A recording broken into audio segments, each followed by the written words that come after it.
That's pure gaping. Will you get off social media, Fergal? Fuck me. You're all over the place. I don't want your subscription service, Henry.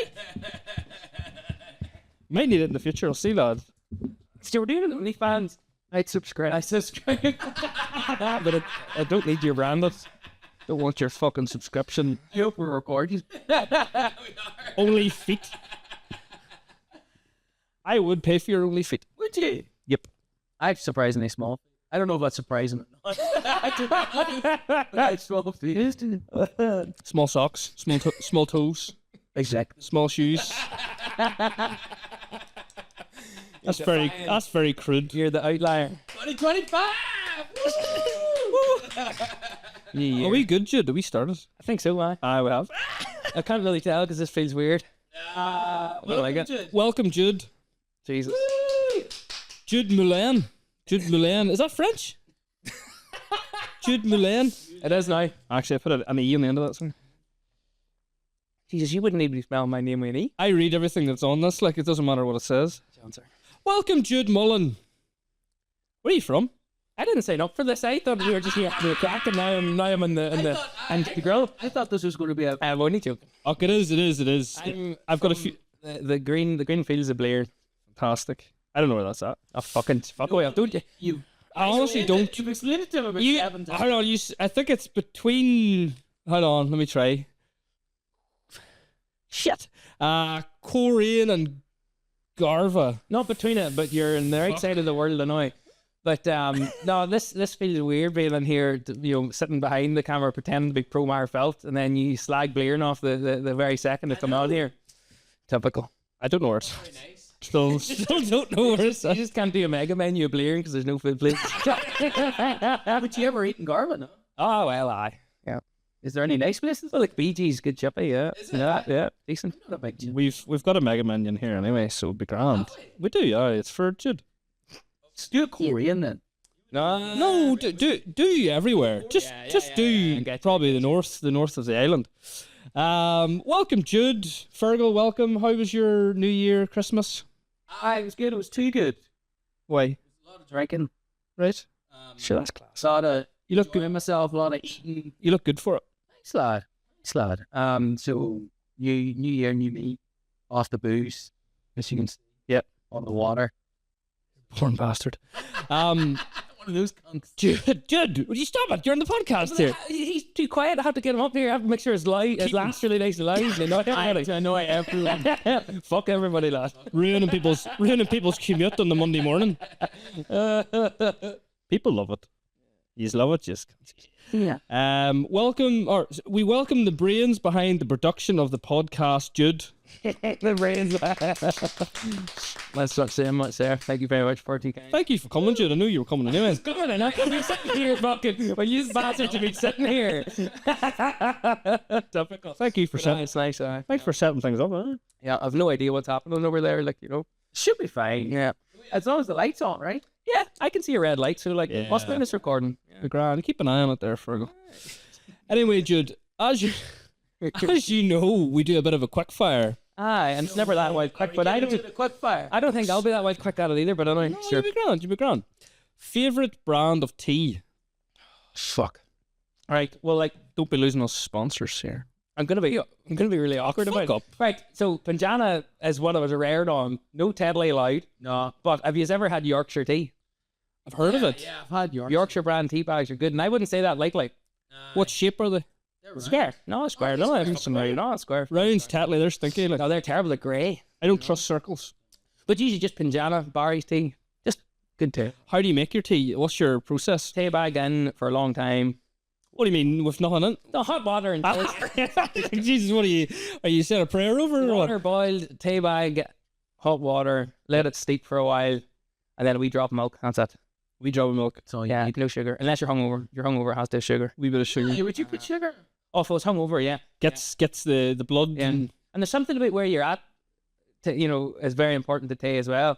I think the best cup of tea I've probably ever had multiple of is in Draperstown. Draperstown tea, something else. I think it's something to do with the water.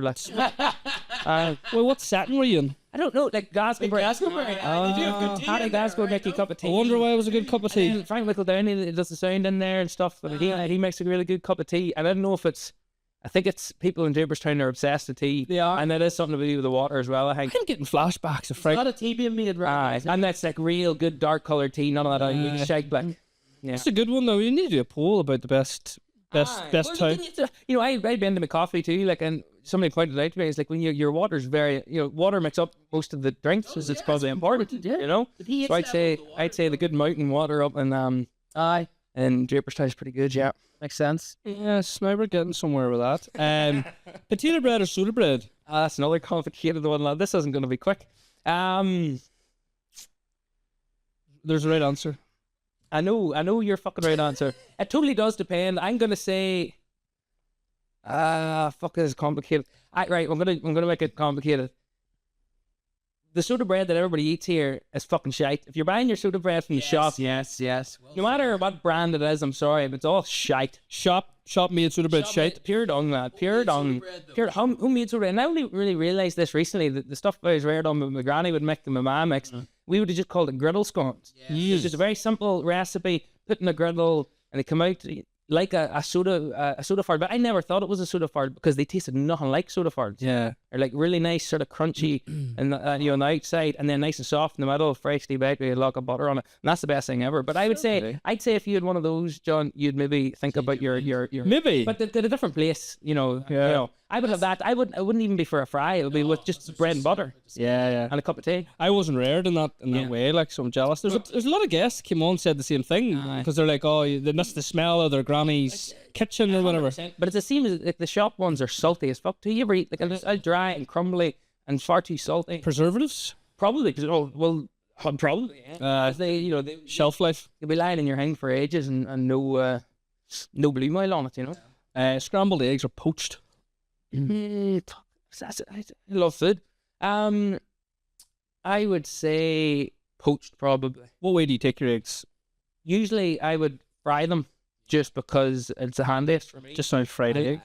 Second most I would do would be scrambled, but I think it annoys me about scrambled is when it's while can't they clean the saucepan. You know? It's a pain in the ass. But if you're cooking it right, it doesn't usually stain it too well. It depends. Like I think it's hard not to catch a wee bit in the bottom. You're always going to catch a wee bit. But like I'd take my scrambled eggs, and most people would bulk at them. Like they're basically raw. Like jeez. good runny.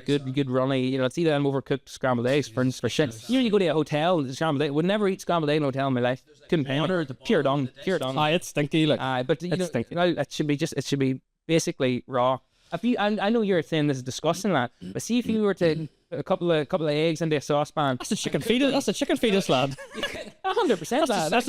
It's disgusting before it even hits the Not pan. at all. I'd eat it raw. Fucking rocket Mullan here. See if you cook it and it's half raw, you wouldn't believe the difference in taste. Like I'm not joking. I'm like it actually tastes like something. Tasty If you cook the shit out of your scrambled eggs, it doesn't taste in it. Then obviously salt and pepper. But even without that, fuck, it's good shit. Like there's a what do you call it? There's a chef on YouTube that does a video. Is it Marco Pierre or something like that? There, one of those. That's some Lumenthal, a little weird way of making them. But there's this video and it's like pure ASMR, him talking about doing the scrambled eggs, and it comes out and it looks like slop. It's kind of like a food, like a kind of chef kind of thing as how you do your eggs. It's the French style of it. Like French eggs are always very raw. Like, You ever see the fried rice dish that everyone? Only rice or something. So they make an omelette and they use a wee non-stick pan and flick it round till it basically like seals itself, but it's raw in the middle. And they put it on top of a thing of fried rice, and they just slice it with a knife, and it like it opens up and it looks disgusting, but and it's not good. I would eat that. I'd eat that all day. That's egg based. Oh, it's egg. It's basically an omelette on top of rice. Right. Yeah, It's raw in the middle. but it's like a real prestigious like Japanese approach of it. You know, I've tried it and no. Where do you try it? It's nice. Oh, you try to do it in the house? It's all it is eggs and rice. You know what I mean? So you need your non-stick, and I wouldn't be a big fan of the Teflon, but Teflon would be easy there. Yeah. But you need to watch it. But if you hadn't, this is an old school episode with no TV here. If you had the TV job, it could be watching. Could be Fuck off. Would have done nothing. First time. I don't watch this video. First time in a long time. Oh, can you imagine the editing? Like, fuck that. I love it. Class. But tomato or mushrooms? Right. Just in general, like. Probably tomatoes. I would eat tomatoes more. I like mushrooms, but I don't tend to. Could be bored cooking them, you know, because you wash them and then they're a disaster. But sure, we'll get to that. Don't be washing mushrooms, people. Yeah, That's a tip. That's a tip. That's a tip from me. Don't be washing mushrooms. John will keep your There's a few people will know about that. tomatoes all the way, lad. Tomatoes all the way. Tomatoes are class. Aye, fair enough. Fair enough. Chinese or pizza? I'd probably go Chinese, to be honest. I don't dislike pizza, but people get wild obsessed to pizza, and you know, and I'm like, it's a simple thing, which is not a bad thing. I'm all for it, but I don't know. I think I'd go for a Chinese. There's more variation, but there's nothing can beat like a really good pizza, like, you know. But no, I'd rather have a Chinese, but Yeah, disagree. yeah. Indian. How's it feel to be on the opposite end of this? I don't know. I didn't think I had so many opinions and all these things. You've been sitting over there fucking blinded under your mouth for. I should have said pizza and it has to have pineapple on it, but should have. Don't know. Indian or chippy? Probably Indian. I would go Indian, but like I don't dislike a chippy, like, but I'd be very picky about my chippy, like. Yeah. What would you get for your chippy? Fish and chips. Aye. If it's a good place, you know what I mean, go for fish and chips. But it's 9 times out of 10 pure dung, like, Yeah. isn't it? Pure slop, and you know. Not great. It just depends. It's a good point. Like there's rarely a good chippy out there. Like there's. Or a battered sausage supper's hard to beat in a chippy. I rarely go for it, but it's Seriously. What about do you ever get a Hawaiian burger out of the chippies here? I always wondered what's the origin story of the fucking Hawaiian burger? Because it's only an Irish thing, and I've never heard of it anywhere else. Like, maybe I'm wrong, but It's stinking. fuck, you just don't like pineapples. What have you got against pineapples, John? Is there a bone in them or something? I don't know. I don't know what it is. I just feel, you know, when you taste something, you're like, that should not be in this. That's the way I feel about it. Like, what I did the other day. I grilled pineapple, but That's good shit. That's good shit. 100%. Are you just got a thing about cooked fruit? cooked fruit. That's the thing about cooked fruit. Aye, that's a good point. A lot of people like that. No, I don't think that's a thing. I don't think fruit should be cooked. Oh, it's fucking great. But then what about jam? You're not a big fan of jam? I don't mind jam. Well, jam is fucking cooked. But it's cooled down. It's cooled down and there's sugar in it. And Yeah. it's made convenient for me. Do you ever go to a Brazilian restaurant where they do the sliced meat? Fuck, what's that called? There's a big name for it. They come out with the big sword and they slice it off. And you had that. Types of Yeah, I fancy bastard there. See that? one at Liverpool, and then Never got an invite. that's what they do. Never got an invite, John. Somebody's making a bit of money. Oh, fuck's sake. Not enough. Sign up to my subscription service. Fucking chat about that later. Don't turn this into a fucking ad session. Man, these clips everything. Christ. He's not even doing a Like subscription. said something like a Brazilian steak. Nah. Brazilian or Brazilian jiu-jitsu or Ballerin shit. it's good to say Brazilian cocktail. Prawn cocktail or a melon starter. Neither. Hate them both. There's not many foods that I hate. Cold prawns, I'm not for. Oh, you know what? No. No, I don't I think I've been traumatized by people over here. Like that. What it's like a prawn cocktail was like a weird fucking culty thing in the 80s over here. Yeah, it is. It's about the 80s, but like, Bit of wheat and bread. and I'm all for prawns. I love prawns, but no, people here generally don't fucking know how to cook prawns. They come out frozen from a bag and then they're overcooked and rubbery. No time for it. And then is it like it's like a mayonnaise or something? Isn't it like a Mary Rose sauce, which aye people do a cheap version. They choose red sauce mayonnaise. red sesame? Red sauce, mayonnaise, and Rosemary. But a rosemary, but a rosemary juices. I have this. Here, I can't remember. no, and then I'm not a big fan of melon, to be honest. Like melon, No. I don't know why. Like I love fruit, but melon, I know it's better. Melon's probably, I think, like we're in a part of the world where if you had a melon wherever the fuck it was growing, it's probably dead. Like, you know what I mean? I'd say the melons we get are pretty fucking, I don't know, pretty shite compared to tropical melons. Like a tropical melon, you know. Tropical melons. Mars bar and a grape sandwich, or a tray bake. Two good Protestant things there, hey. Love it. Presbyterian. Something. I've never had the famed Mars bar. No, it's Mars bar and apple. It's Mars bar and apple. And then it's chicken and grape. Never had it either. Sorry, let's start this again. Scott the Mars bar and apple. Lad, are you not inclusive of the Presbyterian tradition or something? Chicken and You not know this is a mixed podcast, John? This is why Jude started this book or joined us. Fact check. Do you like a tray bake? I love tray bake. Tray bakes are class. It's only a good thing English brought over here. I've never had Mars bar and apple sandwich, but I'd say it'd be deadly. I said unreal. Class. Just plain Sounds Straight white bread, yeah, 100% butter. yeah. We're definitely missing out at these wakes. Yes. But that's the thing, Presbyterians don't do the wakes, you know. So What do you mean they don't wake? you don't do wakes. What do they do? Just fire them in the fucking just well, maybe, I don't know. Fuck, it's funny, isn't it? We don't have a clue. Yeah, I was at a Presbyterian funeral once, and it was the fucking best funerals I've ever had in my life. Quick. Because they fucking talked about the person for ages. Right? Talked about him for ages, brought his friends up and talked about him for ages. Fuck. You know what I mean? And then played music, like actual music. It was very different. Now, that's maybe not reflective of all Presbyterian funerals. I don't know. I've only one to go on. But it was a good funeral. There you go. There you go, guys. If you need any... You're looking a good day out. Just looking at any tips on local funeral places. Didn't hang about for the sandwiches, but I'm sure they were great. You fucking missed out there. If you burnt the toast, would you just scrape it and throw it out, or would you just eat it? Oh, it's scrape it and eat it, fuck's sake. Would you? Aye. Absolutely. Play to you. Absolutely. No, you wouldn't, you couldn't be wasting. Over the bin, and then it goes everywhere but the bin. Yeah. I think you're right though. It's never that good. It's never that tasty. So Just wonder. Such a waste. I don't like wasting food. Is right, Ty. Yeah, I've done plenty of it over the years, but I don't like it now. Never done it. When you're turning to Melba toast, Come on. When you were a student, you never wasted food. No. Oh, fair enough. Actually, I get that. Did you see the size of me? Yeah. But no, you eat the fucking woodlouse. Eating the woodlouse for fucking breakfast. Would you rather dry your clothes outside of the line or just feck them in the tumble dryer? I couldn't imagine, the electric wheel going around with a tumble dryer. My dad has that like burnt into my brain.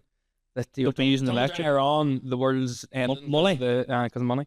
No, there's nothing beats it, and I'll clothesline dry, but just it's closed. Oh, it is. It's just pure gas. Smells dead. Especially if you're spreading slurry that day when they start. So many memories that I'm not losing the plot with that spreading slurry and the leg. What's your talent? Aye. him just doing drifts near the drift. Yeah. The line. And like giving off for clothes from the shite now. 100%. Is that why there's a pile of shit on your sheets? Are you sure? 100%. I think you're just blaming your dad. Would you rather step on dog shit or chewing gum? Oh, chewing gum any day. Oh, fucking sure. Dog shit, sure. Easy. Oh, dog. I'm a chat. Remember? No, this is all me. There's literally no ChatGPT in this. Okay. I've took you know what I did? I went back to other episodes and like hand-picked questions and found me questions here and there, and there's other stuff for Jude too here. I Like, remember walking into school one day years ago, maybe second year, third year, and a girl get the bus while I stood in dog shite in the way. And you know when somebody stands in shite in school, and you just everyone points at run, shite and shoes. Tommy, he was just being a big doozy her, just laughing at her like mad. But I seen her, and I was laughing too, but I stopped because I seen her turning. I seen the cogs in her brain turning, and she wasn't liking getting laughed at. But he was too much in hysterics to realise. And she took her shoe off, and she smeared the shite all over his back. Oh, jeez. Oh, completely. Just walking into school at the start of the day, smeared it all over him. He was just laughing at her, and he didn't see it coming. Oh. I seen it 10 miles away. Oh no. Him smell like shit all day. Too far. Yeah, so he's walking around and getting shouted at for not wearing your blazer, because you have to wear your blazer in school and all that shit. That's lethal. I'm Good glad. crack, good I'm crack. glad that happened. Hot or cold? I'd rather be cold and be warming up like I am right now. I'm fucking warm and cold all at once here. I hate being too warm. Overheating's no good at all. Like, it's easier to warm up than it is to cool down. Built for that. We're not built for it, no. We're built to be foundered and wrapping ourselves up. We peel skin Caspers. Aye, absolutely. My hands are cold here. It's the only thing about me's cold. The rest of me's roasting. My feet.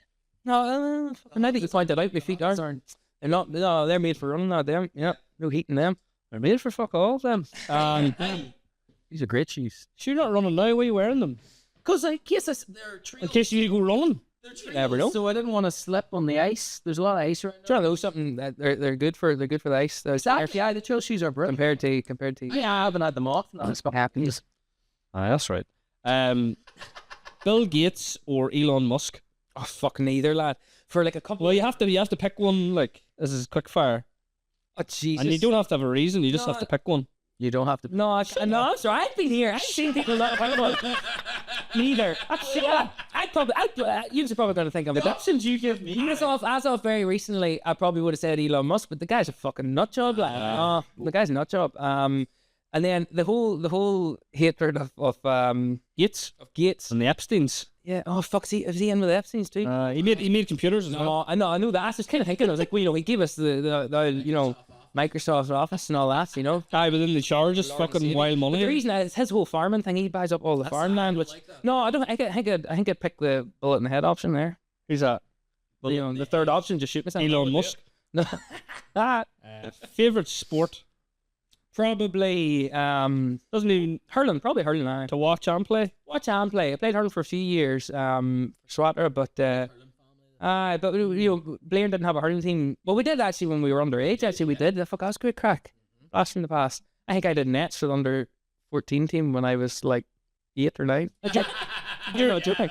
The stick was a bit fatter on the end. Not when you were playing fucking under 14s in them days. Like you just had the one hurl, and then it got very fancy. You could go to Paddocky and Swatter and get a it became trendy to have a big hurl for nets and stuff. But you go back, under 8s and them days and under 10s and stuff. You just played whatever. Didn't matter a fuck. You're only racking about it. So you like cool if you I but with none of the face guard on. Did you ever play? You never had played hurling without the face guard, did you? I remember Aidan had one of those. I don't know if he got it from our cousin or something like that there, but he had a face guard without, or a helmet without the face guard on it, and I think he got away with it for like 1 or 2 matches, and that was about it. That's a hard bastard there. Like, he's probably the hardest Hughes. Who, Aidan? You started right. You started the war. So there's just them fighting. The hardest Hughes. I mentioned that before. I think I'll be lethal. I say we film it. Just have all the Hughes brothers in like what excellence. I was about to say in a pentagon. No, like Rumble. Like your money be on UFC. Sponsored by Illuminati. Yeah. No, in a UFC cage, just the Hughes brothers. Who would your money be on? Fuck, I don't know. Well, like Michael went and got his purple belt there, didn't he? Yeah. See, I've rolled with Joe. And Joe's a stubborn old bastard. Look, that's what's got me. I'm sorry, Fergal. We're already like throwing you out there. So I'm sorry. All I have is like my running and climbing. You could run like fuck is right, and they would. I feel like in a cage and fuck climber. I feel like you'd be like a chihuahua. You'd be like jumping on the backs, and you'd be like.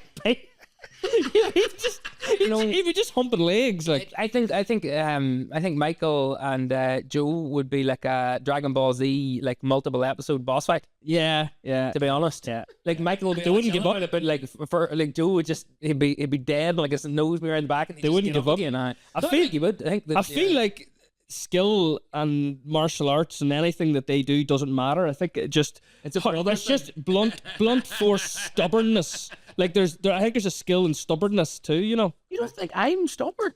No, you'd put up a good fight too, lad. You'd be very slippery. You'd be slippery. I wouldn't take any enjoyment out of seeing you boys fighting like that. No, terrible. What? You couldn't. Come on. There's no way we would. That'd be lethal. No, Jesus Christ, bro. That'd be lethal. Without it being like good fun. Aye. It'd be good. It'd be good fun for everybody else. Yeah. No, but I mean, like, there's no way we could do it seriously. We would just, it'd be crack. I don't want to do it then. That's the proper gladiator style. Conspiracy round. Aliens. What's your take on aliens? I don't know. I think there's every possibility that there could be aliens. You know what I mean? Yes. The universe is that big. It would probably be less likely for there not to be something else. So you mean? I don't mean like there's a little green man and he's infiltrated the fucking White House or something. You know what I mean? Like I just think there's probably extraterrestrial life. I just don't think we have any comprehension of what that is. But then again, you hear people talking about stuff that's like classified stuff. Who knows? Do you think they against it? But came out, it wouldn't. Do you think they're already here? Is there more possibility of them already being here than in the actual universe? I suppose. As in here on Earth right now. As in maybe in the last 100 years of our existence. U.S. government not already. I don't really trust the U.S. government, to be honest. I don't know. I trust Jude. I think everything's sort of just like beyond our comprehension. So I think there's every possibility that stuff has happened here. And the reason it's so confusing and so many grey areas is it's like people can really fucking put their own perception onto it. Nobody really knows what some of these things might have been. I don't know. You should look at listen to some of Blind Boy's podcasts where he's talking about the connection in quantum physics and quantum computing and Irish folklore. Yeah, talking about all these things that quantum. When you hear people talking about quantum computing and like fucking I'm not even going to begin to try and talk about it. It's confusing as all fuck, and everything kind of sounds like it's not real because things are both happening and not happening at the same time. But there's lots of these connections that are being drawn to all these old folklore stories about the other world and about, which is like what, in Irish folklore that people talk about that, like Cuchulainn and all these different people are, and they're kind of talking about it's kind of like it actually sounds more like it's maybe a parallel. I know what you mean. Something. Yeah. So maybe these things. I love that stuff. Yeah. It's interesting. It's interesting. But I would never be out in the hill being like, praise our overlords. You didn't see over the New Year, it was the solstice, maybe, winter solstice. Me and Crazy Donnelly were watching it, like, messaging each other while it was on. It was the winter solstice for, what's that thing down south? Oh, Newgrange. Newgrange. So I was watching this camera that was inside Newgrange, and it was showing basically like how smart and how the Newgrange has been set up, that it's like predicting the light hitting the actual structure, the structure at the same time every year, and it creates twice a year actually. Could be twice because it happens in the. I could be wrong on this, but I'm pretty sure it happens twice a year in the equinox or whatever it is. Yes, where the line, the longest and the shortest day of the year, the sun lines up with like an opening at the top of the chamber, and the light fully illuminates that chamber. Yeah. And then there's lots of things now looking at how people think it's like an old fertility thing, and it's like symbolizes like a man going into a woman for like a chamber. Wow, it's incredible because it's like a camera in terms. It's like it's they have like a live feed kind of inside, and then they have a live feed outside, and the crowds are massive. You can apply to a lottery for that. So do you? Every year, yeah. So you apply to a lottery, and then you just get name pulled out of a hat. Next thing you go and get to see it. I didn't know that. I thought you just land down. I was like, I'm lying down next to it. You might be able to go and stand like I said, but to get in, you can be one of the people in it. It was incredible. In the room. Oh, wow, you're standing there and the light's coming up, It was incredible. It was just like, wow, in terms of, and is it not a structure that was there? Oh, it's older. It's older than the pyramids.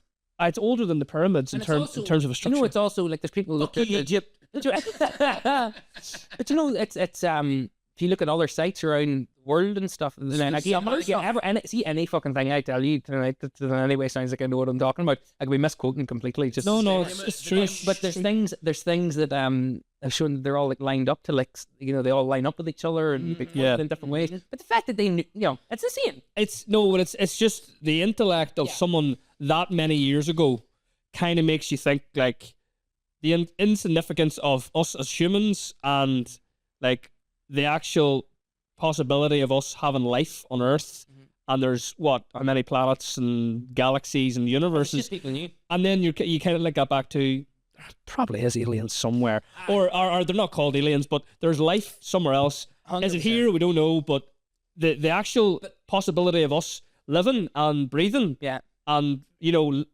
in this atmosphere, I suppose you're just like there has to be more. There has to be more. We're just a bunch of we're a fart. We're a bunch of meat fucking hurtling through space at thousands of meat sacks. Just hurtling through space. Just not the fact that we created that make us like more significant. So what would we create? Are we creating the thought of it? Those things. They created those things make us more significant. But maybe I just don't like the concept of thinking that we're not significant. But I'm not saying that we're not significant. We're obviously. I'm not saying that we're. I suppose the human population is. We're completely special in what we are in terms of the universe. There is something special about us where we are born and we are a physical living thing. You're breathing, you're talking, you're living. Trying. That is special, like in a sense. Anyway, it's interesting. Yeah, bring back nihilism, yeah. Yeah. Anyone? Should all go to Newgrange, lads. I would love to. I would love to. Sure. I'd say it'd be very hard. It'd be like a lottery. Yeah. You say? No, hold on. It is a lottery. Yeah. You tell that, John. You heard it here first, Rick. I was thinking. John, we should have a note there. Do go home and do the lottery. Buy a lottery ticket. Jude says. Exactly.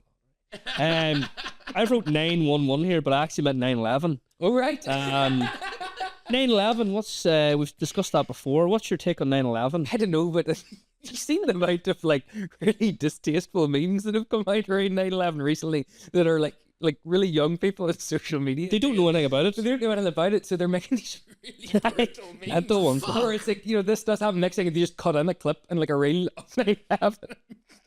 And you're just like, Do you mean they're trying to make viral and then everybody's kind of like slagging them off in the comments, and it's a trend, and you're like, oh my god, It's also an atrocity. yeah. And I don't know, I don't have too strong of feelings on it. When I was a student in Belfast, I watched Zeitgeist, that documentary. it was brilliant. Very confounding evidence in that. That was a brilliant documentary. Was it? It was through three things. It was through, I think Crazy Donnelly mentioned it when he was here. So it was three things. It starts off with religion, just looks at religion, draws all these similarities with all religions in the world, and all that astro stuff you're talking about, the stars and shit. Draws all these similarities in the stories for it. Not to belittle religion, but just to look at like, this is all these stories and all how they're linked, and it was pretty eye opening. And then it did the 9/11, and then it did the central banking system, and then at the end of it, you're just like, Well, it means nothing, doesn't it? what the fuck? But no, I don't know. I don't like having too much. I don't like having too much opinions in these things, like, to the point of I'm like, oh yeah, steel beams. Never die on a hill and beat of steel beams. I'm like, I wouldn't be surprised if it all came out. It's like, here's the damn evidence. I'm like, are you fucking surprised? But either way, either way, like, America fucking funded Al Qaeda. So if it was them, then there's like, well, that's instantly invade fucking Middle East. Like, We could be here all night. The forever wars. Loch Ness Monster. My nephew's been looking at videos. I don't know. He's fast. I don't know how. No, I love Loch Ness. I love. I just love the actual like story behind it. You should talk to my 6-year-old nephew. Oh, I will. Jimmy. Is it big? Is it big with the young ones? Can Jimmy come on? Get Jimmy on here. I will get Jimmy on. He loves watching it. You should do an episode with somebody's fucking weird. Children are the harshest critics in the world. They'll be like, why are you asking stupid questions, John? Jesus Christ, John. Jimmy comes up to me every day and goes, bald. And then taps me in the belly. Fat. Bald. Like, what do you do? Just breaks. He tears me apart in like 2 minutes. You've the turkey tickets booked then for the hair. And he'll give you no warning, do you? Walk up. Bald. Fat. Class. Don't cry. I Loch Ness Monster. I don't know. Like, I don't think it's real. No. No, I don't think it is either. It's sad though, because the class of it was. It'd be an interesting story. It's like all Irish folklore things. There's probably some type of story behind it. Yeah. But no, like, I don't know. I've never been to Loch Ness, but it's probably not that fucking big. Like, you know what I mean? I think there was some statistic there that it brought billion. It's brought at least $1 billion. Oh, there's to that area. There's a centre, isn't there? There's fucking Americans that come literally look. Oh yeah. Hey, where's Loch Ness? God, where's Loch Ness? I was a cousin of Nessie years ago. I wish. No, I'm not going to keep going on. I'm not going to keep going on about how I wish I had the TV. This guy I used to work with in the nurse centre. Absolute legend of a man, right? Made like a take piss video when he was doing like a wee movie course or something in the nurse centre years ago, where he shot it so it looked like they were out in a boat filming something, right? But then all of a sudden they seen like a monster in the water, right? And it's just like a fucking tire being dragged through the water. But they set this up and filmed it all. Yeah. It got fucking picked up by that TV show, the not River Monsters, obviously, because River Monsters is a big popular one here, but those really cheesy American style, like Monsters of the Deep. Yeah. That has like 1,000 episodes. Yes. They literally sent a person over, took him out on a boat to do an episode on his video that they put up. It went up on YouTube. They knew it was a tire though. No, well, no. Like, I'm not saying that the people who do that TV show think that it's real, but the people that do the TV show put it onto actual television network, and people actually think it's real. Oh, okay. Do you know what I mean? The audience of the show actually thinks it's real. The video's got millions of views. It's just up on his normal YouTube channel. No millions way. of views. People being like, and if people like, the comment section, people being like, oh my god, look at this, it's obviously not real. It's like, no shit, man.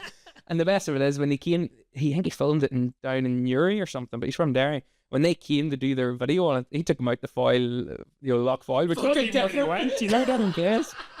Can you find that video? I can, I. Good. Oh, totally can. You don't need it right anyway. We can put it up. We can put it up. Fine, I'll make a wee note here. Oh, Jesus, it's fucking brilliant. I might get him some commission and his more views. He's got millions, like millions. Yeah, and that's so cool. Do you know funnier man for it too? Jude believes. No, I don't believe you lock Nest Monster, but I believe you lock Foyle Monster because I've seen him doing anything. The Lough Forest tires. Yeah. Princess Diana. Oh, total inside job there. Yeah, 100%. Nuts. Absolutely. I got bastards. Oh, The bastard. only good thing that ever fucking happened to the royal family, like, you know. Yeah. For Diana. Or Diana. I don't know why I was like walking down the stairs and working in the house there the other day. I started singing Elton John, "Candle in the Wind." It's a great song. But that's fucking lethal. But I was like, good friends. I was like, did he write that for her or? Because he played that at her funeral.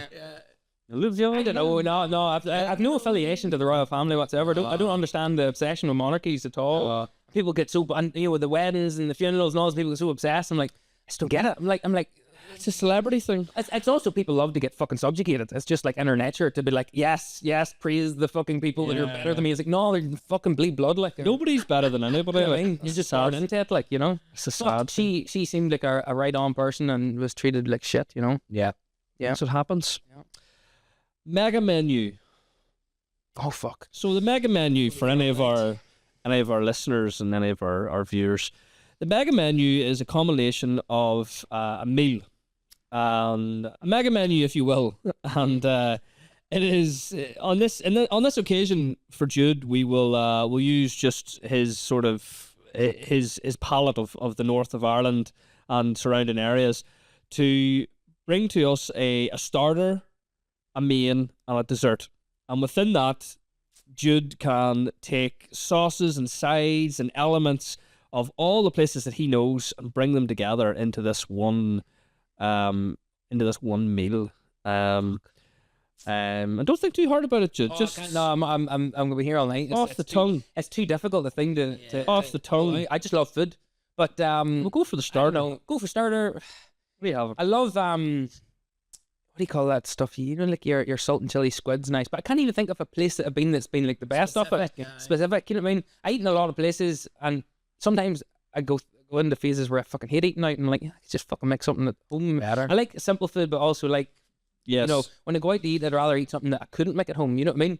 So I would go maybe salt and chili squid because I never bother cooking squid because Very hard. I wouldn't do a lot of seafood cooking just because it's. You ever tried cooking that? Squid?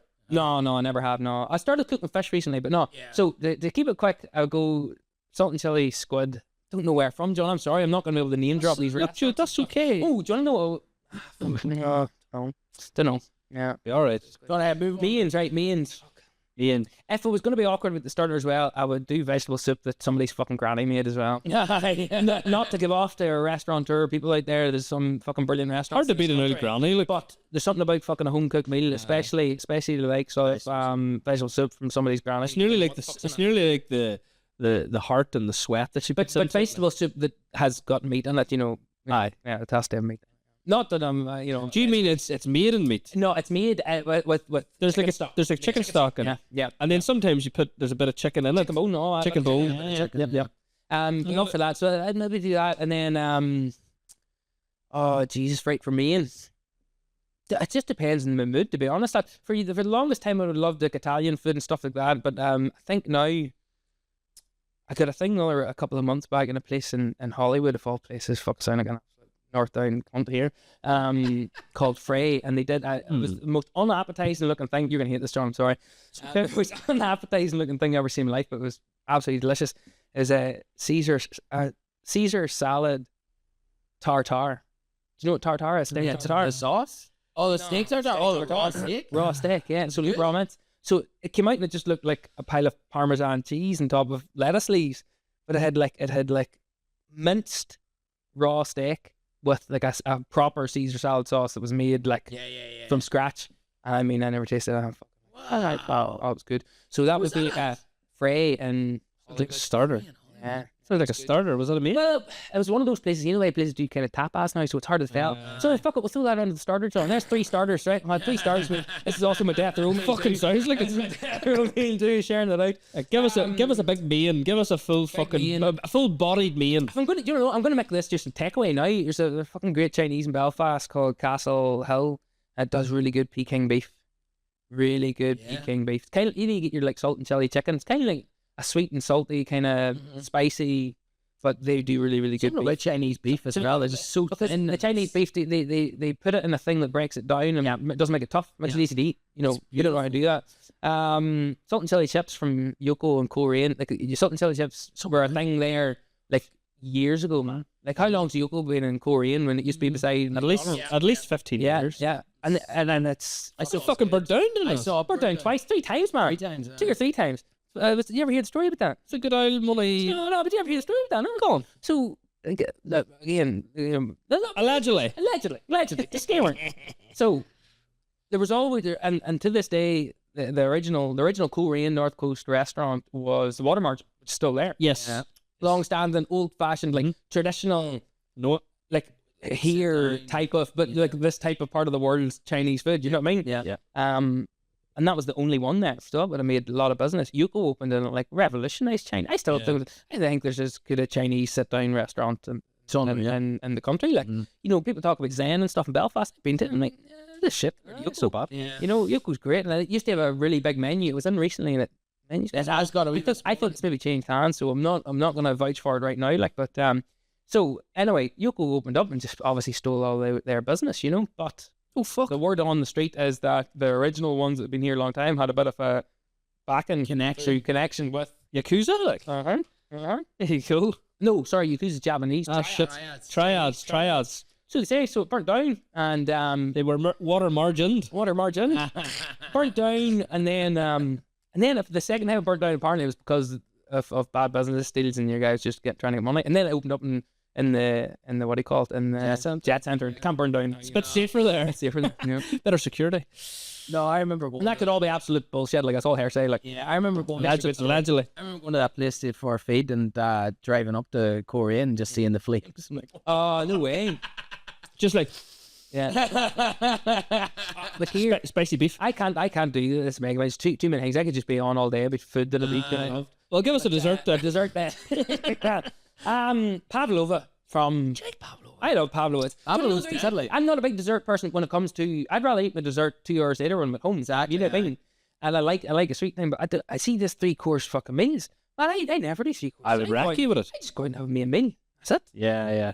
It's only recently I started drinking with food too. I'm like, No, I don't really drink. yeah, I'm like I love drinking with food. starting to get round to it now. I would do a wee pavlova and a cheese board. I love fucking cheese. A cheese board. Cheese. Fuck. Love cheese board. Smelly. Did you- You get fine. Do well Oh, for Christmas. of course, every Christmas I just give myself gout over cheese. I know.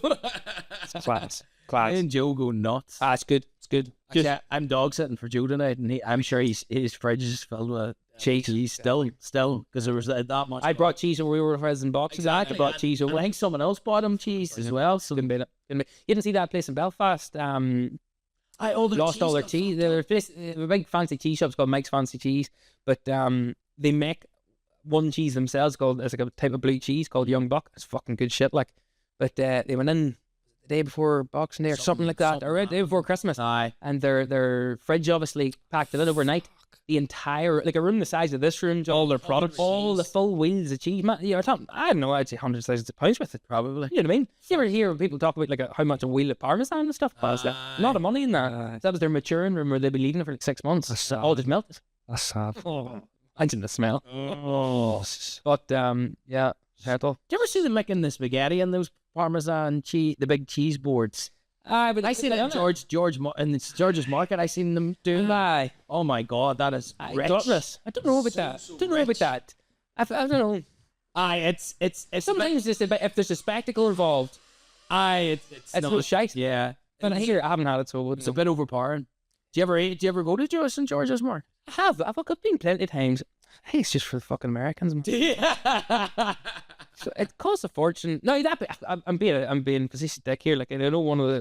Do you like any of the markets in Belfast? I could do, yeah. I love it. Not the Christmas market. Christmas market's a load of shite. Like, I was at it this year. I didn't mind it. really. Yeah, I was fucking wild busy, but I mean, there was this wee place we went to and got. It wasn't like in TikTok. There's all these places that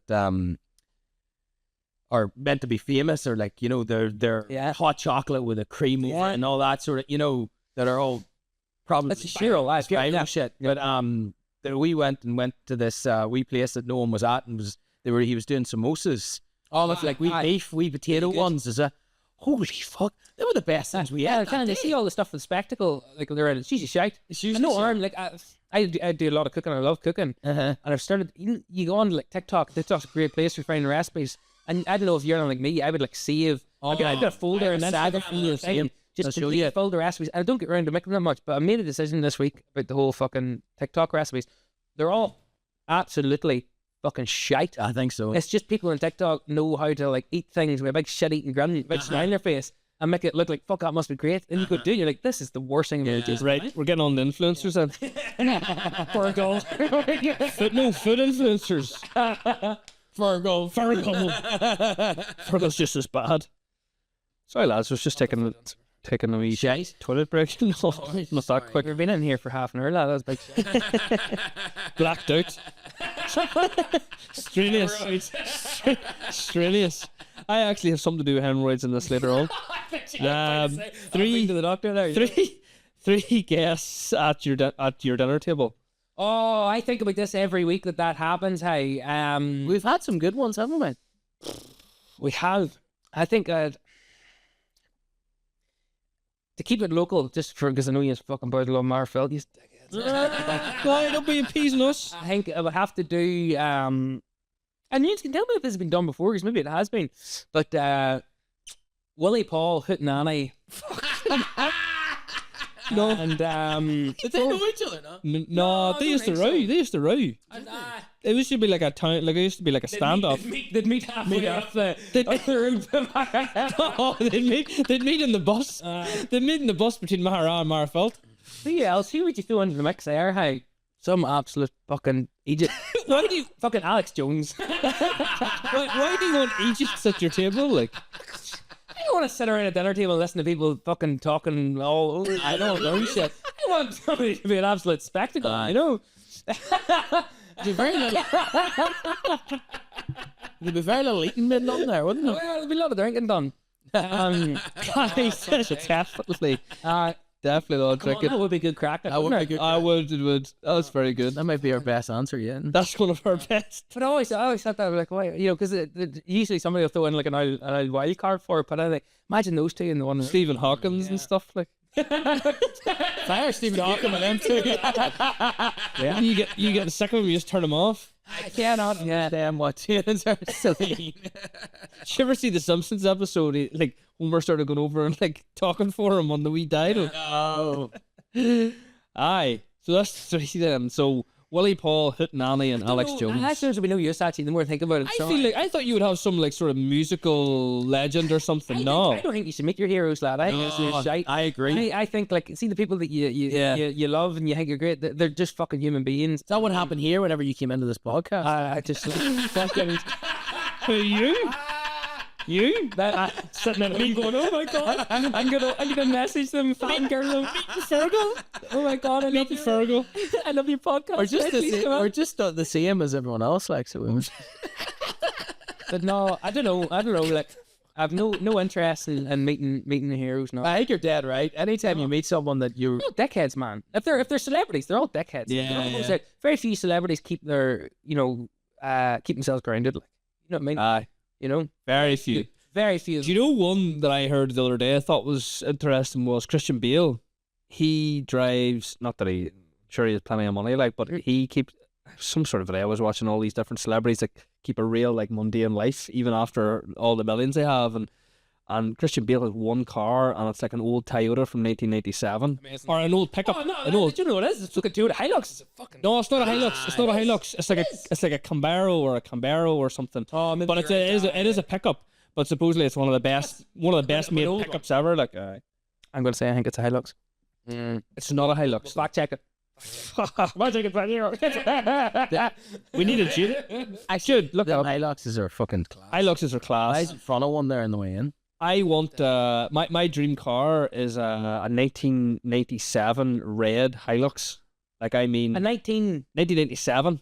Oh, 97. A 97 pickup. Like I've got 1999 pickup Toyota Hilux. do you? Ex Kevy Donnellys one. Yeah. What In color? my garage. It's in like a maroon purple. What do you mean an ex Kevy Donnelly? Kevin Donnelly. Kevin Donnelly's Yeah, car. he sold it to my mate Frank, and then Frank sold it to me. What the color is it? Maroon. Like Just double all cab. just Like a double cab. Double cab, aye.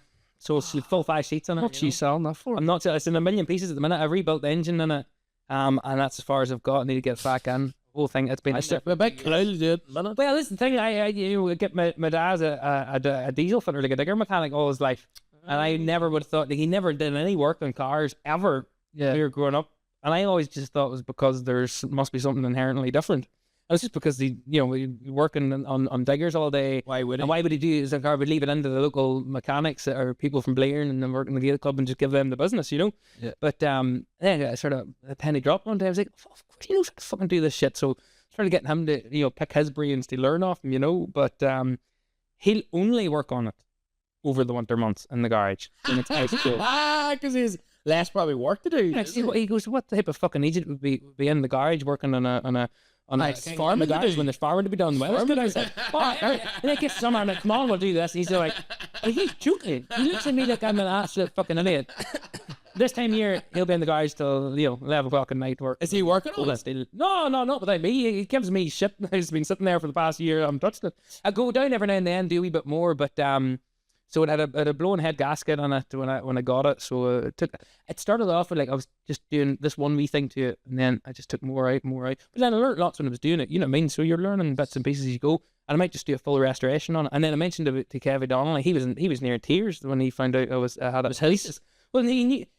I don't think he did know. I think he showed it to Frank with the, this is my baby, don't you ever? And then he gave it to me, and I'm a buck Egypt, and I have it in pieces, and per cabin. We definitely restore it. Oh, absolutely. The thing people have been offering me, like, I probably bought it for the money. If I was trying to sell the engine out of it, no, but if I was trying to sell the engine out of it alone, if the engine, now I know I'm rebuilding the engine, but if the engine rebuilt, the engine would sell for the amount of money that I bought the actual whole thing.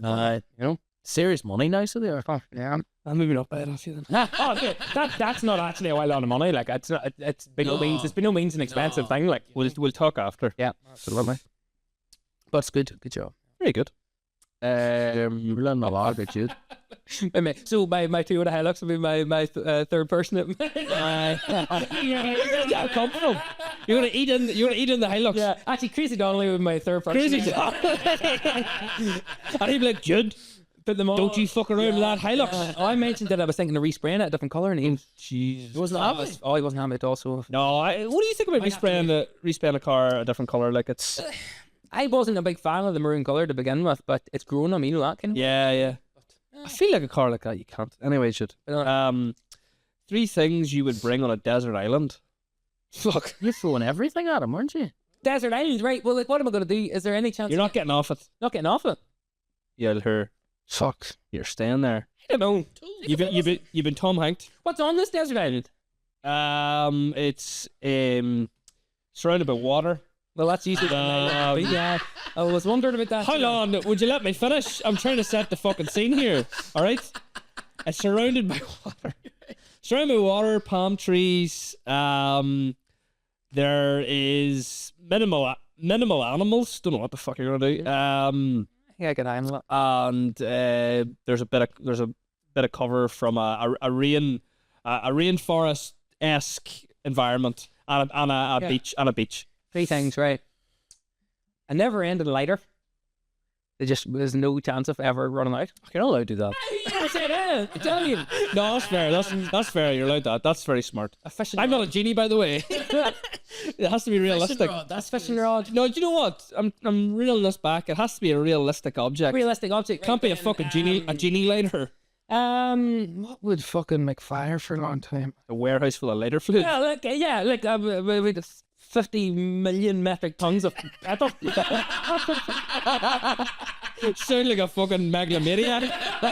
Do you ever wanted to fucking end it? Yeah. Fishing rod and a big Gore-Tex like fucking tarp. You know, That's very or a smart. shelter. Very smart. It's like multi-purpose. Multi-purpose, yeah.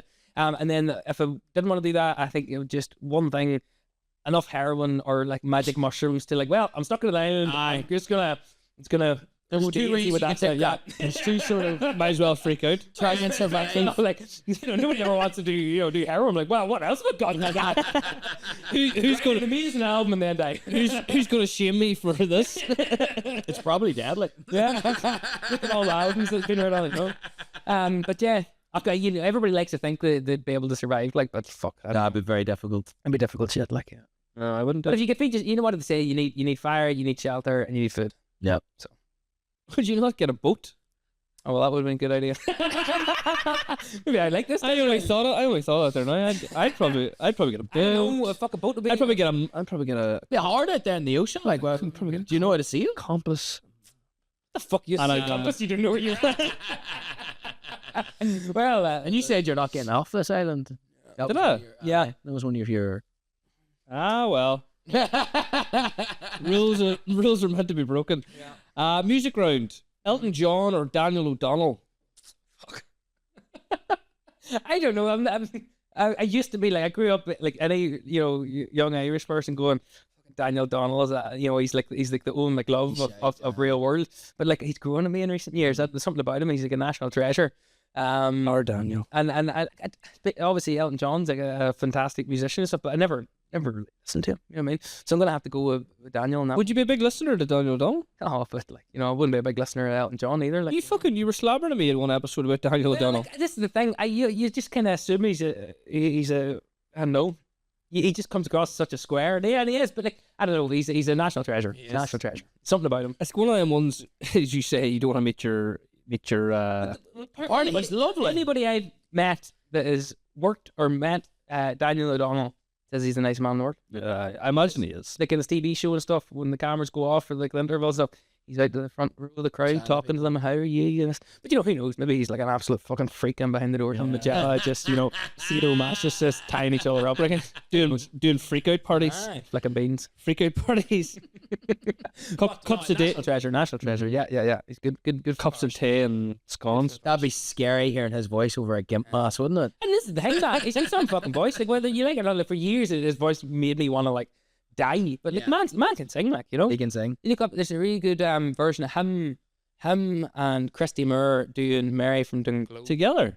together. So Christy Moore sitting there with the guitar and he's doing Mary from Dunglow. I'm going to sing you a song about me. And then halfway through, he's all like, I know you're boys and doing a good Daniel Doll. Daniel Doll walks out and there's Just not a stars in your eyes, like not a dry set of knickers, not a dry set of knickers in the room. Like, damn studio, like. Because there's only a wee short thing. It's maybe like that. I think that now it might just be the TV broadcast. If it was only like a minute and a half, 2 minutes. They maybe did like a bit longer in the actual. Fuck, I must look it up. It's a brilliant song. You said he has a Halloween song as well. which Oh I come on, shot. we watched that here. We've seen that. That's the greatest thing ever, man. That's class. That kind of gives me a bit of respect for him. Shows a bit of fun on him, like, doesn't it? Him, and he understands the like hilarity people, of he's not he's not Doesn't take himself too seriously. himself too seriously. That's what you're looking for. Exactly. There you go. National treasure. Big up Daniel O'Donnell. Good man. Come to the podcast Next. as we get Daniel O'Donnell. Calm down, man. Imagine we get Daniel O'Donnell. Like, That'd be unreal. Oh, unreal. We need to talk about who we want on for 2025. Like if you wanted yeah, or anyone. Oh, we'll get to it. our mega menu. A mega menu of guests. Select in our menu. Britney Spears or Clina Hagen.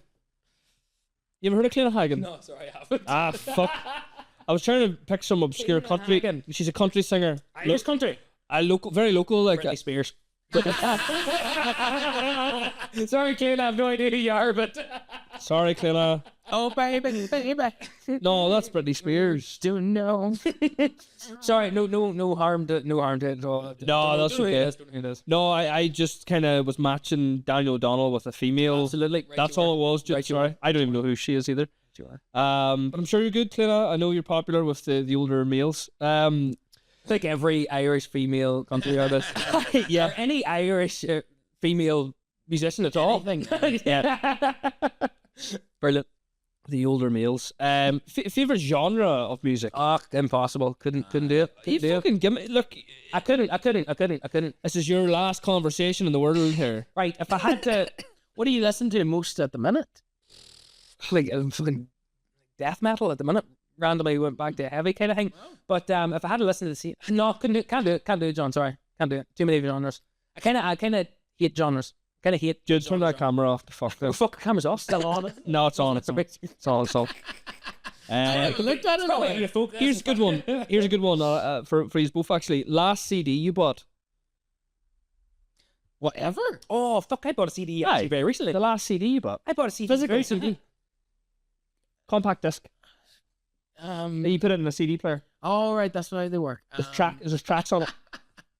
I can't. Like, when was the last time I bought a CD? It was probably like. No, I don't know. I would be guessing if I said anything. He says he likes music.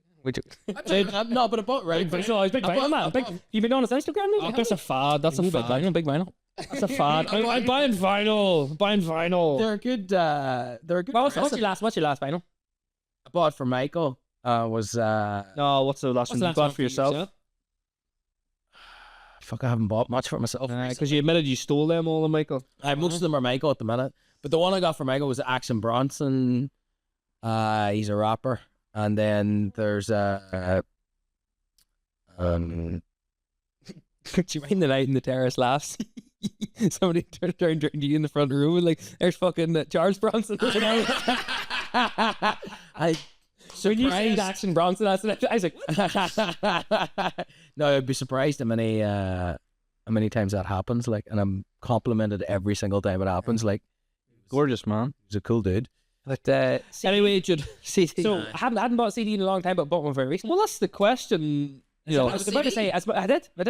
I was at a concert. A girl called Róis is her stage name. She's Rose Connelly.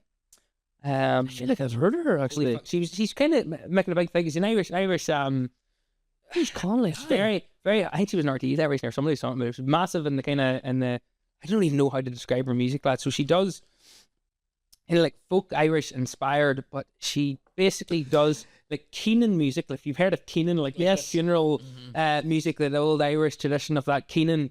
And when somebody died, she like ties this. Where's she from? Fermanagh. Yeah. She ties this in with like electronic pop stuff with like drones, just her with like a synth and a piano and a loop machine, Róis, Róis, and a drummer, like a really good drummer. Two of them, they come out on stage. She's in like a full black dress, like a Victorian funeral dress or something, and then black lace completely wrapped around her head, and the drummer's got black lace wrapped around her head. And man, I walked into a gig, seen them in Belfast. I've seen her 3 times in the past like 2 months or so. Did you mean to? Really? Oh, I did. I went to see her once, and I was like, oh no, I want to go see again. That was amazing.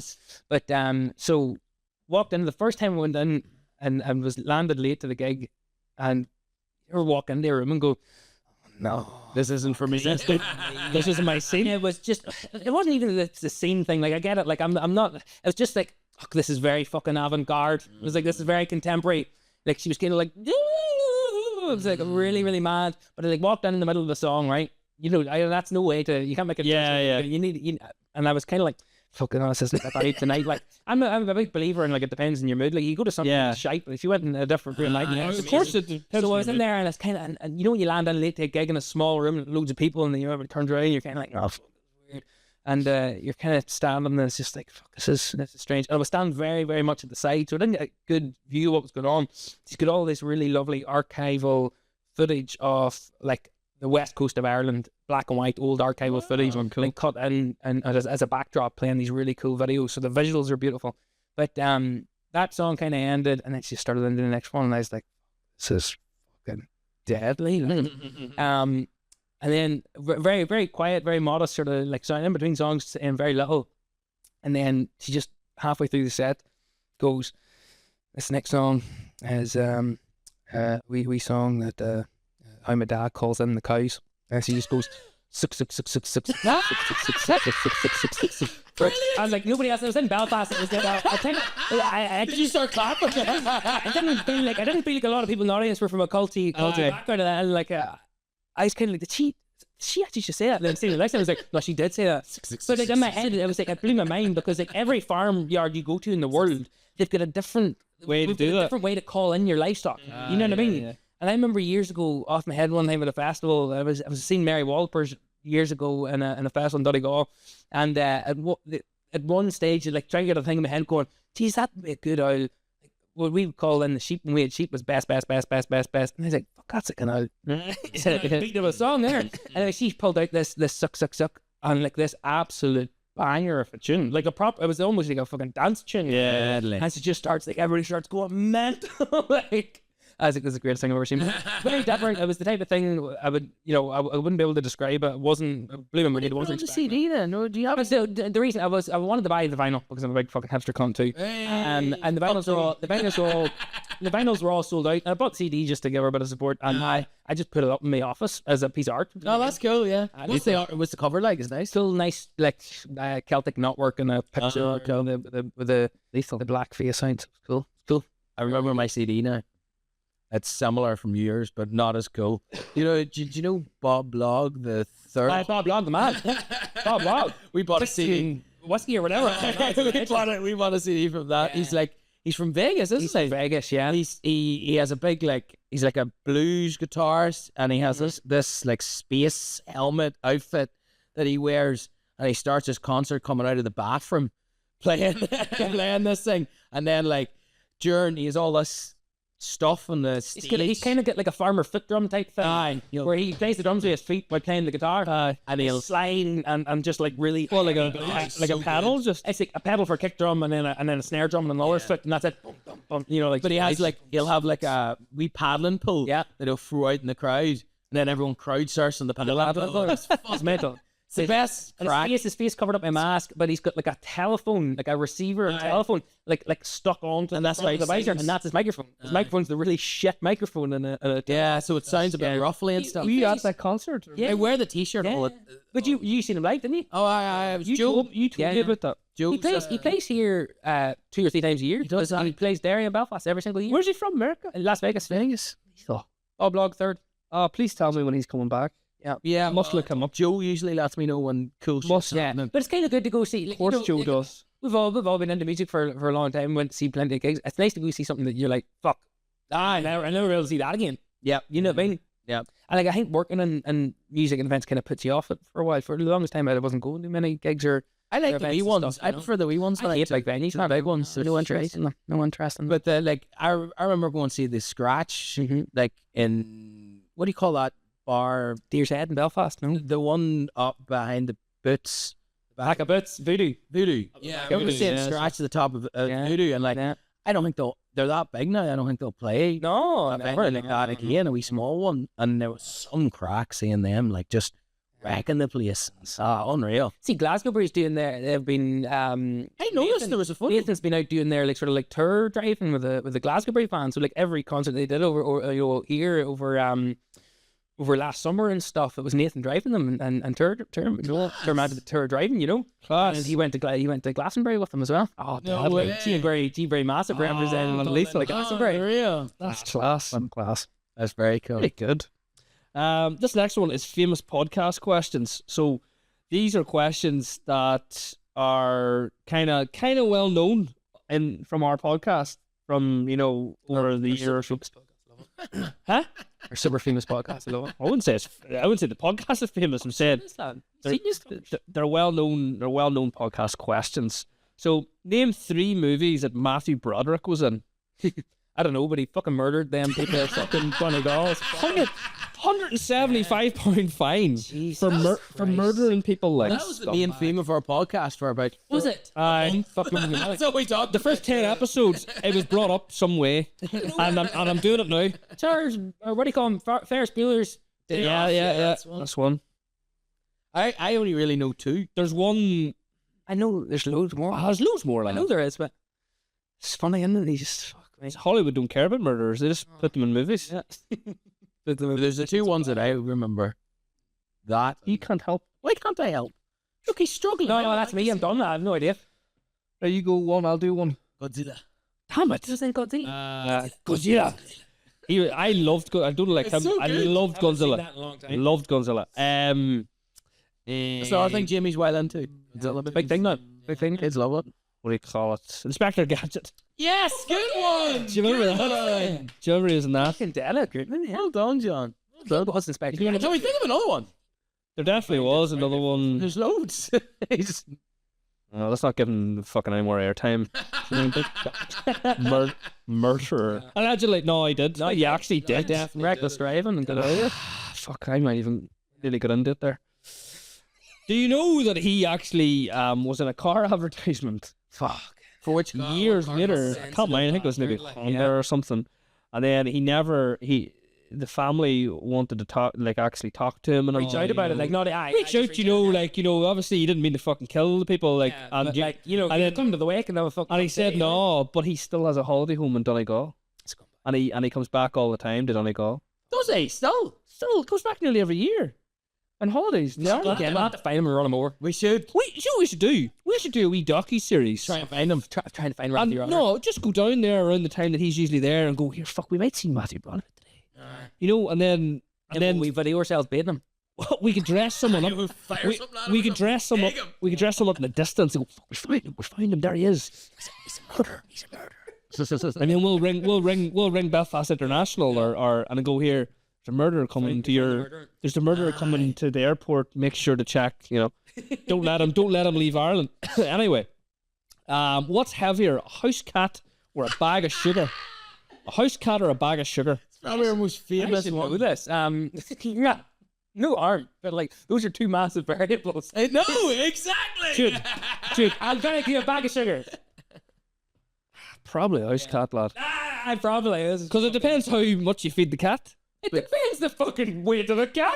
Well, the sugar's fucking always the same size. No, it sort of depends if you get like a fucking industrial size bag of sugar. Get a big mass. Usually a bag of sugar is like a kilogram in the shop, but like you get a giant one. Who's buying that? People that make fucking jam. Aye.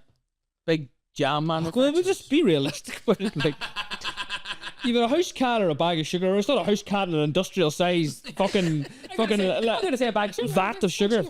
Okay, fair enough. You're wrong. Okay, I'm wrong. How many legs does a spider have? Oh, I don't know. Like, that's 7. 8, you fucking idiot. I said 7. I said you fucker. I said 6. I said 6. I said 8. I said you're wrong. Did you? Pretty sure you're wrong. The Generation of 8-Legged Freaks was a movie when we were fucking weird. I remember that, yeah. There's no variation. It's 8 legs. What has 6 legs then? I don't fucking Something know. does. 6 legs. Something. Other insects. Some certain insects. There would be.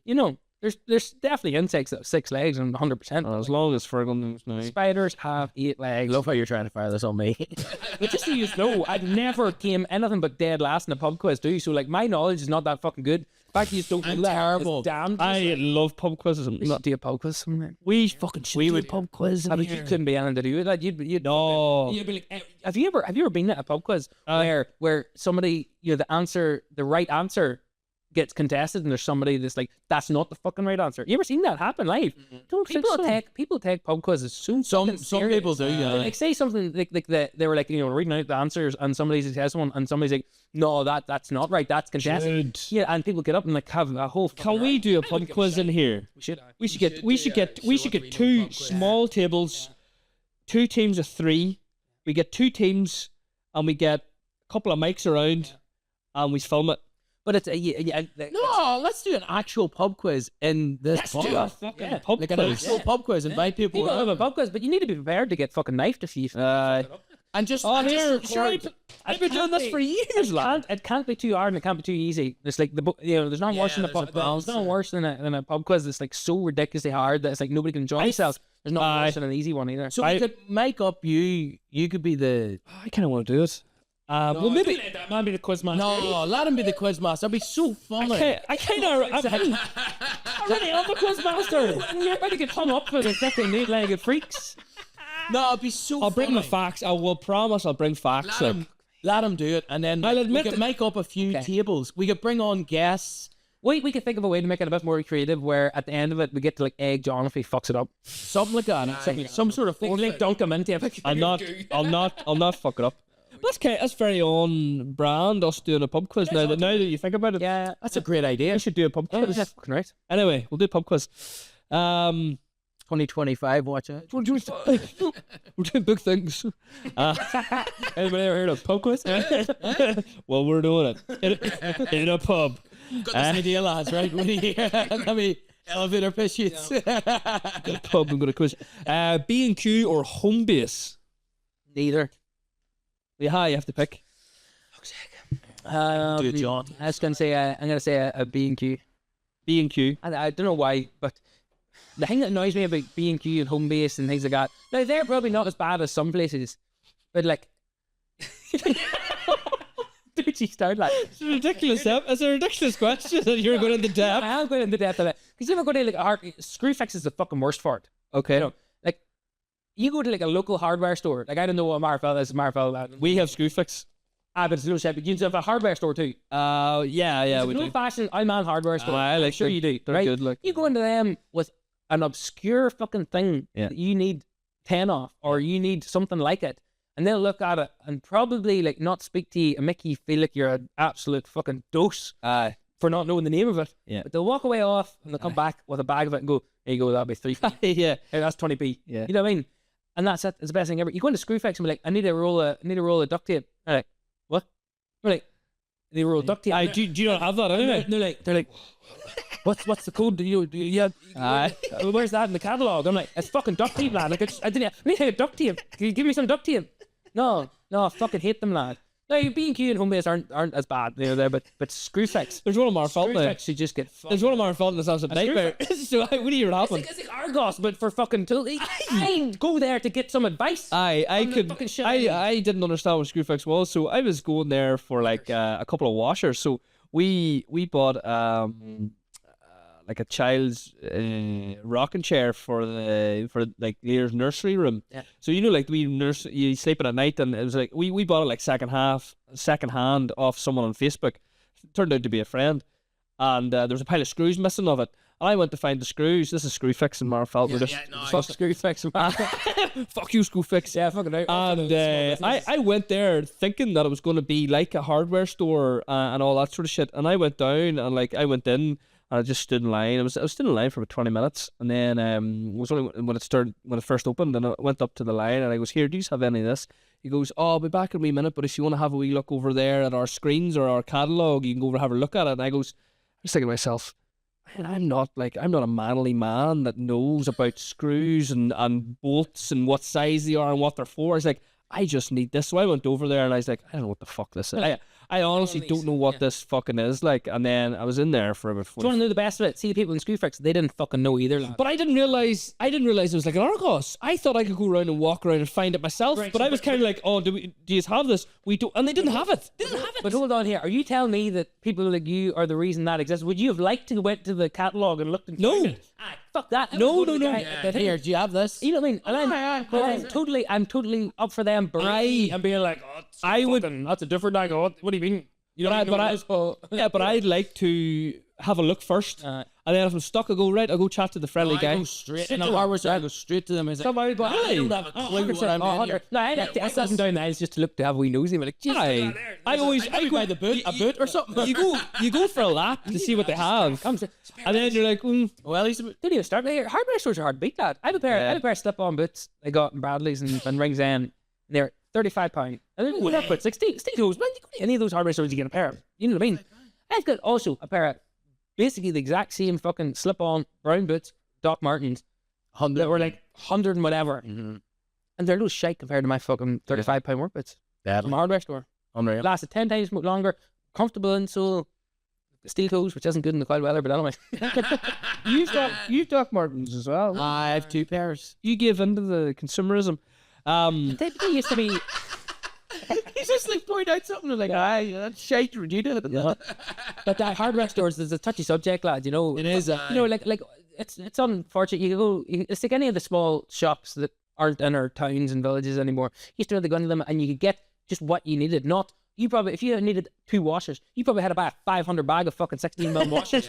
You never needed again. They're sitting in a drawer in the house in a plastic bag. Oh, the washer drawer. You know what I mean? But you know what I mean? It does my head on. Full drawer of washers. And they'd take you out. How many do you need? 5? No bother. 20p. There you go. See you later. They count them out and all for you. 100%. I go, here, not here. And if they didn't have it, see if they didn't have it. They'd order it. No, it's not worth fucking having. Aye. Like, the other things out fashion. You wouldn't need that. No, what the fuck you need that for? You just need about a fucking electric tape. Where you go? Stick a screw on. Don't need the Nobody washer. afford it. Don't need the. You don't need the fucking washer, you silly bastard. Just silly culture you have. And then you need to get out of soft hands. I know. I see my soft hands. That's right. Fergal, you have a spelling test coming up. Fuck. There's no way. There's first. There's spelling bee. Jude can help you. I'm dyslexic too. So, that actual question, B&Q at home base, was made. I don't know if it's famous, but it was made with. Do you remember Conor McSorley?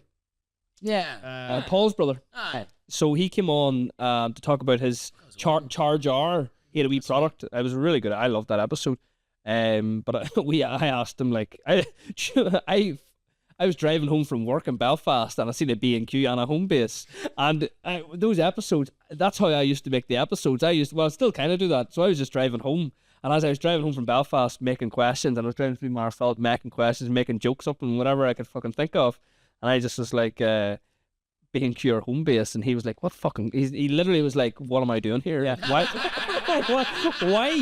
Why are you asking me? That should have been my response, but instead Why? Like, you triggered me. I did trigger you. I'm You didn't even glad. ask me about Screwfix. It was just one event about Screwfix. I agree with that. Like, agree with that. It's fucking nuts. I'm I glad. wonder if it's doing well.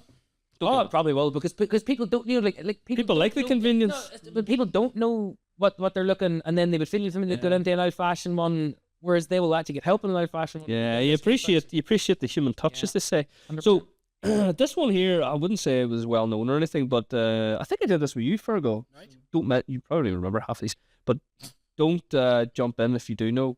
So this one's called "Who's Your Dad," and it's famous dad's children. Okay. Oh, So I say the child's name, and you have to guess. You have to guess who the famous dad is. No clue. Okay, Don't worry, okay. I can't help. All right. So this is it. Who's your dad? By the way, did you remember, or whenever you went back to the questions, did you remember the answers? I had the answers. Yeah, but I was the one that made the questions, yeah. so I Did did. you still remember? Did I you? still remember them. I added new ones actually as well. I updated it a wee bit. Anyway, who's your dad? This podcast is ridiculous. ridiculous. This is ridiculous. Willow. Like the tree. No, we're dazzling. Willow. That's it. You need to know. I can't. Who's your dad? Who's your dad? Can't give certain. I'm sure there's a willow out there whose dad's called fucking. Well, it's a famous dad though. No idea. Pass. It's Willow Smith. That's a Will. right, It's yeah. Will Smith. Yeah. Yeah. Okay.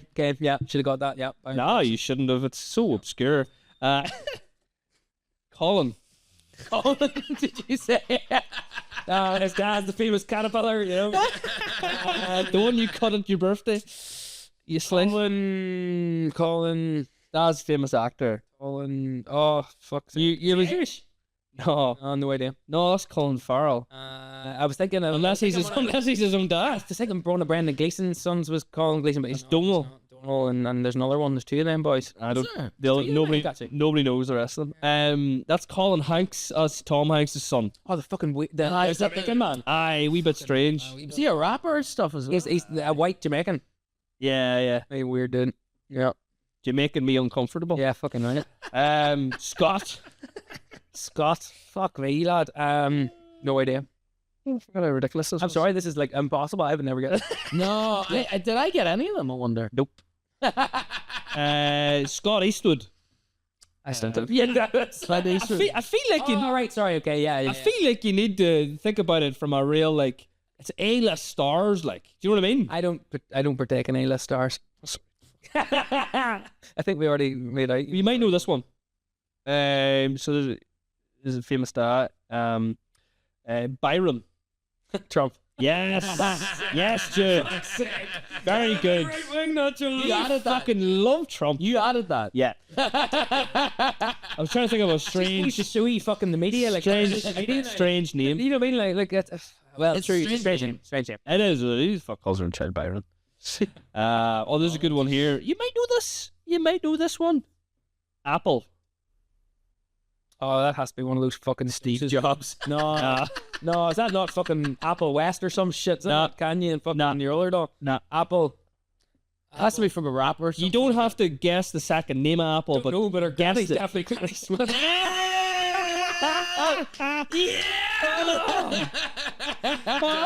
No, sorry, lads, that was terrible. Oh, fucking horrendous. Just end the podcast here. My Love that. skin crawled That down. was so good. So Put good. that in your dad joke, Arsenal. That was so good. No idea. Sorry. It's fuck. Is he? Does It's he? written Chris, down. do you know Chris Martin? Oh, I'm trying to think. Do you know Gwyneth Paltrow and Chris Martin? They had a child called Apple. Right. Well, they didn't have it. They named it Apple.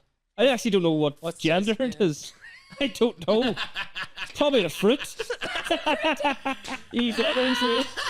Male, female, and Fratarian. Fratarian.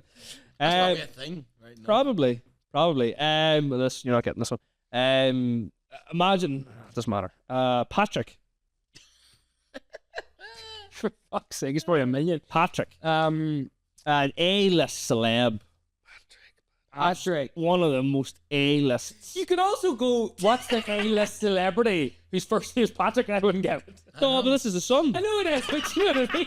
No idea. Patrick Schwarzenegger. Oh, fuck, really? Who the hell would have thought the connection? Like, Really? Arnold Schwarzenegger and his... He named him Patrick. There was one of them, Patrick. I think it was his, the one that he read the... Oh, the nanny. The nanny. Let's see, not Spanish. The nanny. There's a big connection. No, there is, There's a big connection with Mexico and Irish people, so there you go. St. Patrick's Religious. Battalion. Anyway, You ever hear- awesome. no, She could be religious. Spanish too. You ever hear the St. Patrick's Battalion? You ever hear about them? No, what's that? They were like a I could be wrong here. Missionary. No, it was a battalion in the Mexican army that were originally a bunch of Irish people that emigrated to America in the 1800s after the famine and stuff. They went over and they were fighting for the Americans. I don't know if it's the Confederates or what it was, but they're fighting Mexicans. Right? Right. And whatever war was going on at the time. But they were in America first. No, the Irish people emigrated to America. America's fighting Mexicans. They're patties in fucking America. They end up joining the fight. No, it sounded like they were part of the Mexican army there. But this is what happened, right? No, but this is where it's going. Oh, right. So they were fighting the Mexicans, and they were going down with these American generals, whatever, and just shooting a pile of Mexicans and going through the villages and killing loads of Mexicans. And then the more they did it, the more they were like, just fucking we Catholic Mexicans. This is a wee bit like, this is about, what the fuck? What's this? You know what I mean? It's about, this is like, no, why are we doing this? And defected and went to the other side, even though they were completely outnumbered and all died on the side of the Mexicans. Fair fucks to them. Yep. Boys. Patrick's Battalion, yeah. Oh, So there's like a big connection there, you know. we have connections to the maps. It's like, we don't like people getting subjugated. That's class. Very good. We got a spelling test. Deadly. I'm gonna take a piss before that, boys. Aye, that's grand. Welcome back, Jude. Good stuff. What did you press there? What did you press? Big red button. The only Don't button I press press when I'm here is just it. Don't press it. Don't say that. You push our buttons all the time. So we're gonna into a spelling test, and then we'll do a wee bit of an origin story. Spelling test. We're doing it. You sound like you're fucking talking to your English teacher in P1. flies. I've actually. It's your fly down. I don't see it, but That'll be grand. let her hang loose. I've actually wrote Fergal only here to remind me to just do Fergal. I'll not Like, do it. give me a couple. Right, moist. Moist. You're not dyslexic, lad. Can you put it in a sentence? Oh, that chicken was bad? very moist Very good. today. You should have roasted that cunt there. First big one for a mad joke there. Oh no! You leave Frances Beatty I alone. wouldn't do that to Frances. She's a Fucking saint. lovely woman. She's as moist as Lucy. I roasted them both there. Oh, you bad See, bastard. I'm nice. I'm nice that way. Lamp. It's a compliment if you think. You know. Trying to spell lamp. Lamp. Where you go? LAMP. Yep. Yes, oops. Trying to get people to hire me. I need to sound a bit more professional here. Stop giving me spells of a lamp. Ah, come on. This one's probably a bit rude. Cat. Cat. Aye. This is degrading. I don't like This is actually degrading. He's So does he always be like this to you, Fergal? always. First Maybe five always. episodes. No, whenever we first met, I think he had like respect for me, and then it's quickly left. Quickly. It's been 9 years now, lad. The more the more you work with someone, I think the more you fucking. Did you fix You're ruder to them. What are you fixing, Jude? Just fucking fit there and lad. Stop fiddling with yourself. Zip that up and stop fiddling. You're making me uncomfortable, lad. Leave him alone. Right, move on. You know cat anyway. I got it. Go on. Hemorrhoid. That's a good one. Oh fuck. Do you know what? That's a good one. I could try it. H Go on, you try and you finish. Nope. HM. I didn't say that. You did. H-E. Nope. Is it not? Moving on. Jude. Move on. Hemorrhoid. Give it a go. Right, so By the way, I don't know how to spell this. H-A-E Yep. M-E-R-O-I-H-D. H-O-I-D. No. You got H-A-E yes. Hem. Hem. Yeah, that makes sense. You got that right before. E-R. Nope. H. After the M. Also, this would be fucked in the spelling bee would be done. Would be Yeah, you're done with it. Right, spell. What is it? Go on. HAEMORRHOID. Did you say H-A-I as well? No, I said H-A-E. It doesn't matter. It's okay. Gotta love those hemorrhoids. So there's an estate in Marfelt called Cologne.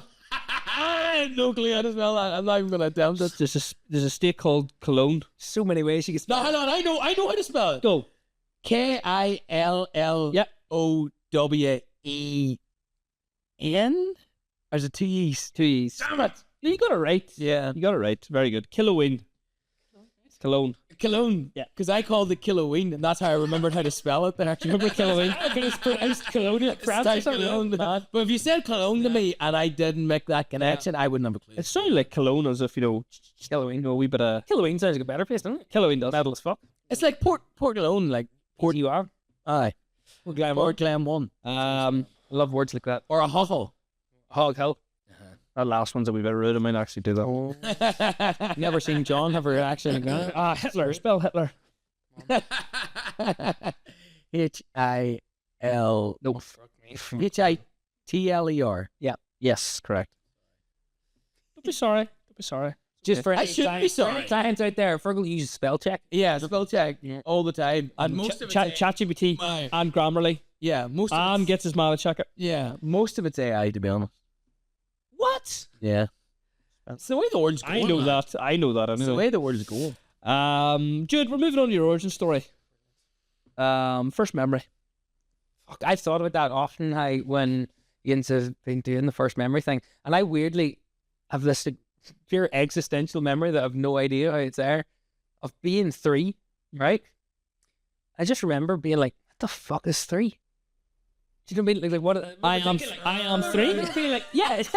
I remember That's being very young to be what was that, like a 3-year life crisis or It was something? like an existential thing where it's like, 3, I'm like, right, so that's the age I am, but like, how the fuck, where'd that come from? Yeah. That's very deep. Existential, deep, yeah. No, Very deep. it's awful. Never fucking found out either, you know. Still trying to figure Yeah, out. fly fuck about it. Yeah, so yeah, probably something wrong. Very good. Siblings. Yeah, another brother and another sister. I'm the youngest of 3. Youngest tell. of 3. Youngest of 3. Tell? Can you not tell? What do you mean? What is that implying? He's insinuating I'm He's to be spoiled babby. You're spoiled babby. Dude, Would you say you would be? Well, like 100%. The youngest is always spoiled. But you put it this way, like, the eldest gets a hard time because the parents don't have a fucking clue what they're doing and they're worried about fucking them up, so they give them a hard time. And then the middle one will be different, but then because they have a youngest one, the youngest one's always getting handier. The last wee dote. Handier, 100%. The last wee dote. Where were you brought up? Were you always in Berlin? Blair, all my life, lad. Blair all the way. What sort of area did you live in? Was it the countryside? Oh, countryside through and through. I'm put off by a tiny crack you come out with, John. You know, it's gonna be a beef now. Glenn Rogers on that time. There's a wee bit of good old. There was good old slagging off the town. Good to hear. Good to hear. No, I countryside, rural upbringing. Grew up in a farm. Very good. It's so funny to think that when you go to Belfast, everyone's a country. 100%. Like we're all countries, but like growing up here is like, you lived even close to the town. You're tiny. You know what I mean? Mm-hmm. But we're in Belfast. Is like no. Townies have street smarts though. Yeah, up here. I'll give it to you, 100%. I'm only joking. No, you're right. You're just batting me off. First school, primary school. St. Columba's in Ballerin. Although I went to play school in Swadner. Right. Make sure play school in Swadner. All memories. Look shit out. Yep. Ballerin, St. Columbus and Ballerin. Yeah, just like a mile up. Was that primary school? Primary Was school. it a big one? Big school? No, probably like not tiny, but not massive. Probably like 20 in each class. That's not too bad. Not too bad. Not tiny. It's still there. You know what I mean? Mixed boys and girls. Boys and girls. Yeah. Yeah. Very good. And then Do you enjoy school? Primary school's great crack, wasn't it? Like, you know, the DD. finger pit, Great. finger pitting dinosaurs, sand. Yeah. Cubes. Do you remember cubes? Cubes. Like, we didn't have Lego. I don't know if it was like a you probably didn't have Lego in school. You had cubes. Ah, the townies had Lego. Like, And of course, I think it was because I think it was like an intellect that we were able to put them together. you know. even though us cultures built most of your houses. First school, primary school, and then what did you go into after that? St. Pat's and Maghera. St. So Pat's. I was the only person in my primary school class that went to St. Pat's. Where did they usually go? Well, in years gone by, they would have went to St. Pat's. So the reason I went to St. Pat's, my older brother and sister went to St. Pat's, and loads of ones in their year did. But in Ballerin, you either went to Loretta and Coleraine, or you went to St. Paul's and Coleraine. Right. That was the two schools. Two schools here. St. Pat's be known as the better of the three. Loretta was the grammar school. So St. Pat's is like a grammar stream, so it was a bilateral college or whatever. St. Pat's so I was kind of made up though. well, exactly. So there's a grammar stream in it, so it was a good school. But people, you know, I don't know, you went to St. Pat's for sixth form, but like you were in St. Pat's all the time. You went to St. Pat's for Gaelic. That's what it was. Yeah. That's why I went and had the most rude awakening as soon as you get there as a naive 11-year-old going, all right, it's a school for people really good at Gaelic. So you know what I mean? Like I couldn't wait to go and play Gaelic, and I get there. Oh no, it's terrible. Like If you're good if you're good at your club, you might have made it. In my club was Ballerin, lad. You know, Exactly. You might get a sniff. Not at all. No, it's terrible. But and I was pretty average. no, that's right. But St. Pat's was crazy because like when you did first year, you were in the wee building. It was which great. was just finished it. That's insane. As a construct, that's insane. But there was not half a second year too. You know? No, not in night time. Just first years. There was whenever. I think there might have been when you were doing it. You're about 10 years old. I am old as fuck, lad. It's yeah, no, St. Pat's were yeah. Very good. What about subjects? Well, what subjects were you good at? What did you enjoy? What did you dislike? The only subject I was good at in school was probably T&D, and then on the product design, so technology and design, and then I got changed to product design when I was in sixth form. You know, in the music, what do you think back then? No, my music teacher at GCSE, I can't remember her name now. She was a young doll from Draperstown, lovely woman. And open day, you know, you went to open days, and like, you know, teachers like told your parents like, oh, whether they think this would be a good choice or not. She was like, no, Jude definitely should not do music. Fuck, no way. Fucking don't do. He shouldn't do music. I don't want him to do music. Jesus. And it's probably the best advice she ever gave me in my life. The last thing, I can't think of anything more suicidally depressing than like GCSE music in school. No, it's not that I like obviously went into music and that's what I went to on after, like, but no interest in it in school whatsoever. Were you academic? Not in the slightest. No. Not sporty? I wasn't. No, but I played sports. I played sports the whole way through. I played football until I went to university. I played hurling in St. Pat's. Never played football in St. Pat's because the quality of football hurling was a wee bit easier to play in St. Pat's. You wouldn't have been getting on. Less competitive. Well, there was fantastic teams and we did really well, but you know the football, there was that many they could have like 3 teams and you still wouldn't have gone on. So hurling just wasn't big in numbers, and so played hurling. Remember used to train hurling. I can't remember what year it was. Like you tell some of those ones that have been on talking about St. Pat's and they can remember the year and the name of the league that they're playing on. No notion at all. Well, I've got this hilarious memory of Mr. Hughes, Paul Hughes in St. Pat's. We trained hurling on all the weather pitches. Like we played games of hurling on tarmac. I believe that. Oh, 100%. I never nothing harder in your entire fucking life. It was the best thing ever. It's great. I ruined myself doing it. Yeah. Good crack. Hard enough fucking sport on the field. Never mind. Never mind tarmac. On tarmac, literally tarmac. Class. No, nothing more. Mr. Mullan. But no, and then so I played Gaelic and hurling, but played Gaelic longer because my dad was a big club man, a big GA man, and he would have took the teams when we were growing up and underage and stuff. But see, as soon as I went to Belfast for uni, it's gone. It's gone. No interest. Sex, drugs, and rock and roll. This is all about that. As they say, look at me now. All of the above. Look at you now. But no, look, I didn't dislike some, but I would never do it again. Yeah. I best use your life. I don't know about that. And like I say, I wasn't academic, and like I wasn't stupid. Like, but no, like I ended up with one A level and 3 AS levels. Well, that's a story for another day. And are you still good into uni? What do you say? You still good into uni? Well, after that, I went and did 2 years in tech in Bangor to do HND, which is like Jesus, you know, nice. Oh, aye. But it just fucking joke. Lived in Belfast. Yeah. What'd you do the HNDs? Music production and technology.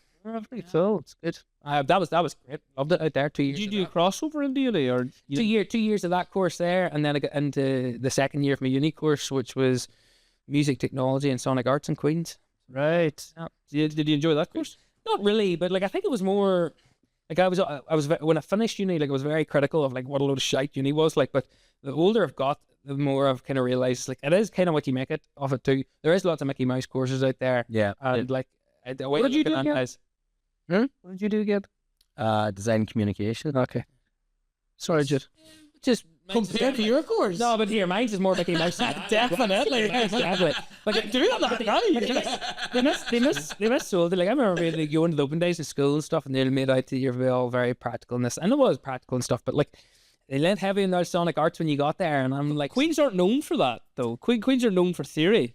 They're not known for practical. But if you go up like to see the facilities they had for that course in Queens, was Insane. unbelievable. Class. Oh, they've got like the Sonic Arts Research Centre, which is this purpose-built 360-degree surround sound studio. That's where we did a class. But when I say 360-degree, I don't mean like around this plane. You mean it's there's a graded floor, so the floor you can see through the floor is grating. And there's massive speakers below you, speakers above you, so you're like fully immersed. Sounds amazing. And it's brilliant. They do amazing stuff. And I'm friends with some of the lectures and stuff that are up there now. And like I've look back on it and go, I would love to do it again now. I would treat it completely different. And I would go in knowing here, this is a big element of this is theory, and that's for some people and it has its place. But like all I wanted to do was practical stuff. And then when they get into the practical stuff, as soon as I get into it, I realised I don't want to do this. I would never really appealed to me, that kind of like freelance recording engineer or something. Yeah. Like we were you know at a time where everybody was becoming so accessible. You know what I mean? You know, 10 years, 15 years before that, if you were gonna get into studio engineering, you were gonna be working in a recording studio. You know what I mean? You would have had to be Nowhere working else. in a recording studio. You know what I mean? There wasn't such a thing really as bedroom producers as there is now. Like, you know, you look at what do you call her? Oh, what do you call her? Doll America, that her brother, Billie Eilish. You know what I mean? Yeah. Whole thing in a fucking MacBook. That's right. Stock plugins and a piece of software that costs 100 quid. Yep. With a standard microphone. You know, unbelievable. You know, but so the competition was just too my ears were painted on. Like, you know, I can't hear that good. But no, it wasn't really for me. You know, but I enjoyed it. I loved the music side of it. I loved the craft. When I was in school, the only reason I stressed out about getting to further education was to go to Belfast and get a job alone and go on the road. That's it. Yeah. Did you live up in Belfast? No, I lived in Belfast for 4 Go to years. the Holy Lands and party. That was. Did you live Holy Lands?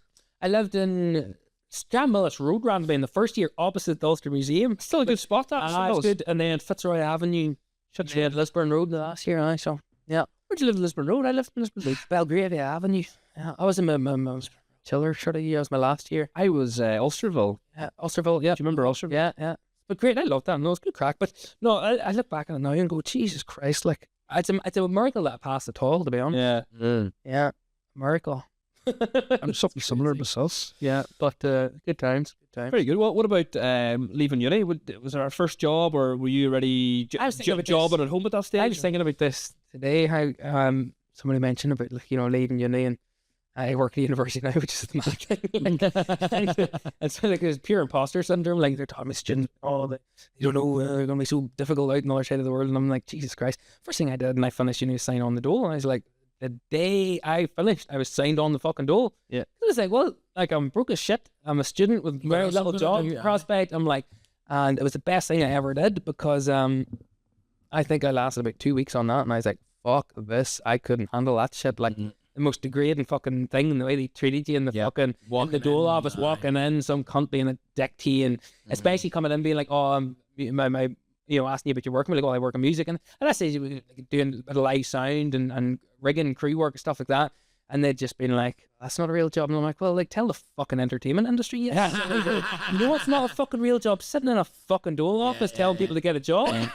How long did you have to fucking sign on the Dole to get that job? You cunt. And I mean, but it was a good thing to do, and it's a brilliant thing that it's there. I'm not against it. No, I know what you mean. It's just the mentality. They treat you. It's the majority of the mentality of the people that you're dealing with. I know what you mean. And then knowing people, and I'm not going to start around with that, but anyway. You can't. But it was good. It was good. It was good to make me go, you know what? No, I need to do something so that I don't, because I wasn't relying on it. I could have been home with my fucking good parents. They wouldn't have, you know what I mean? I wasn't in any way shit. If I don't have this 60 quid coming in next week, I'm going to starve. You know what I mean? I just came in, they were like, so I got to go get some pints. Brilliant, you know? But, you had to drive to it, and I'm like, you know what? Fuck this. But what did I do after that? Fuck. So I was working in Limelight and Odyssey and stuff, and the festival was doing all the crew work, which is all 0 hours contract, like load in and load out, slicks, stupid, or showing and stuff like that. When I was in Belfast, so I was doing that, was finished, and I started working in Glasgowbury in Draperstown, and that was probably the best thing ever. See, for coming out of university, like Paddy and Stella were so fucking unbelievable out there. You're coming out of university and not a notion what to be at, and they give us, like me and Stephen Hagen that I went to uni with and was in the band with and stuff, the support they were giving us, just, they obviously knew the music industry in that world better than anybody, having run like a grassroots venue.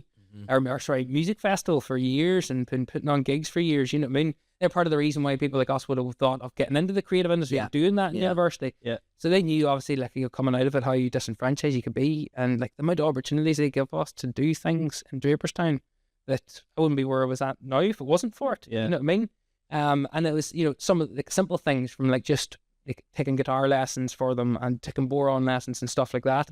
But from that day, we'd have been going to workshops in there when we were in school, being teenagers, you know, ones where you get put into, like, you know, go and learn about a bass here, learn about guitar here, learn about this, different types of workshops. And from being in those workshops, it made us realise, we come out of university, I was like, oh, we could fucking teach some of the stuff that I know. I could teach that in a workshop. And they let us do that. So they would let us like look after some of their rural key music programs and stuff like that, where you get kids in, put them into bands, get them writing songs and doing all that. But they give us like free rein with it, you know, and like it was unbelievable. And the best of it is, like, half the stuff, I don't know, I still think the best thing you can do to learn something is teach it. Yeah, like 100%. I've taught people guitar that are a million times better guitar player than me. I'm not a good guitar player at all.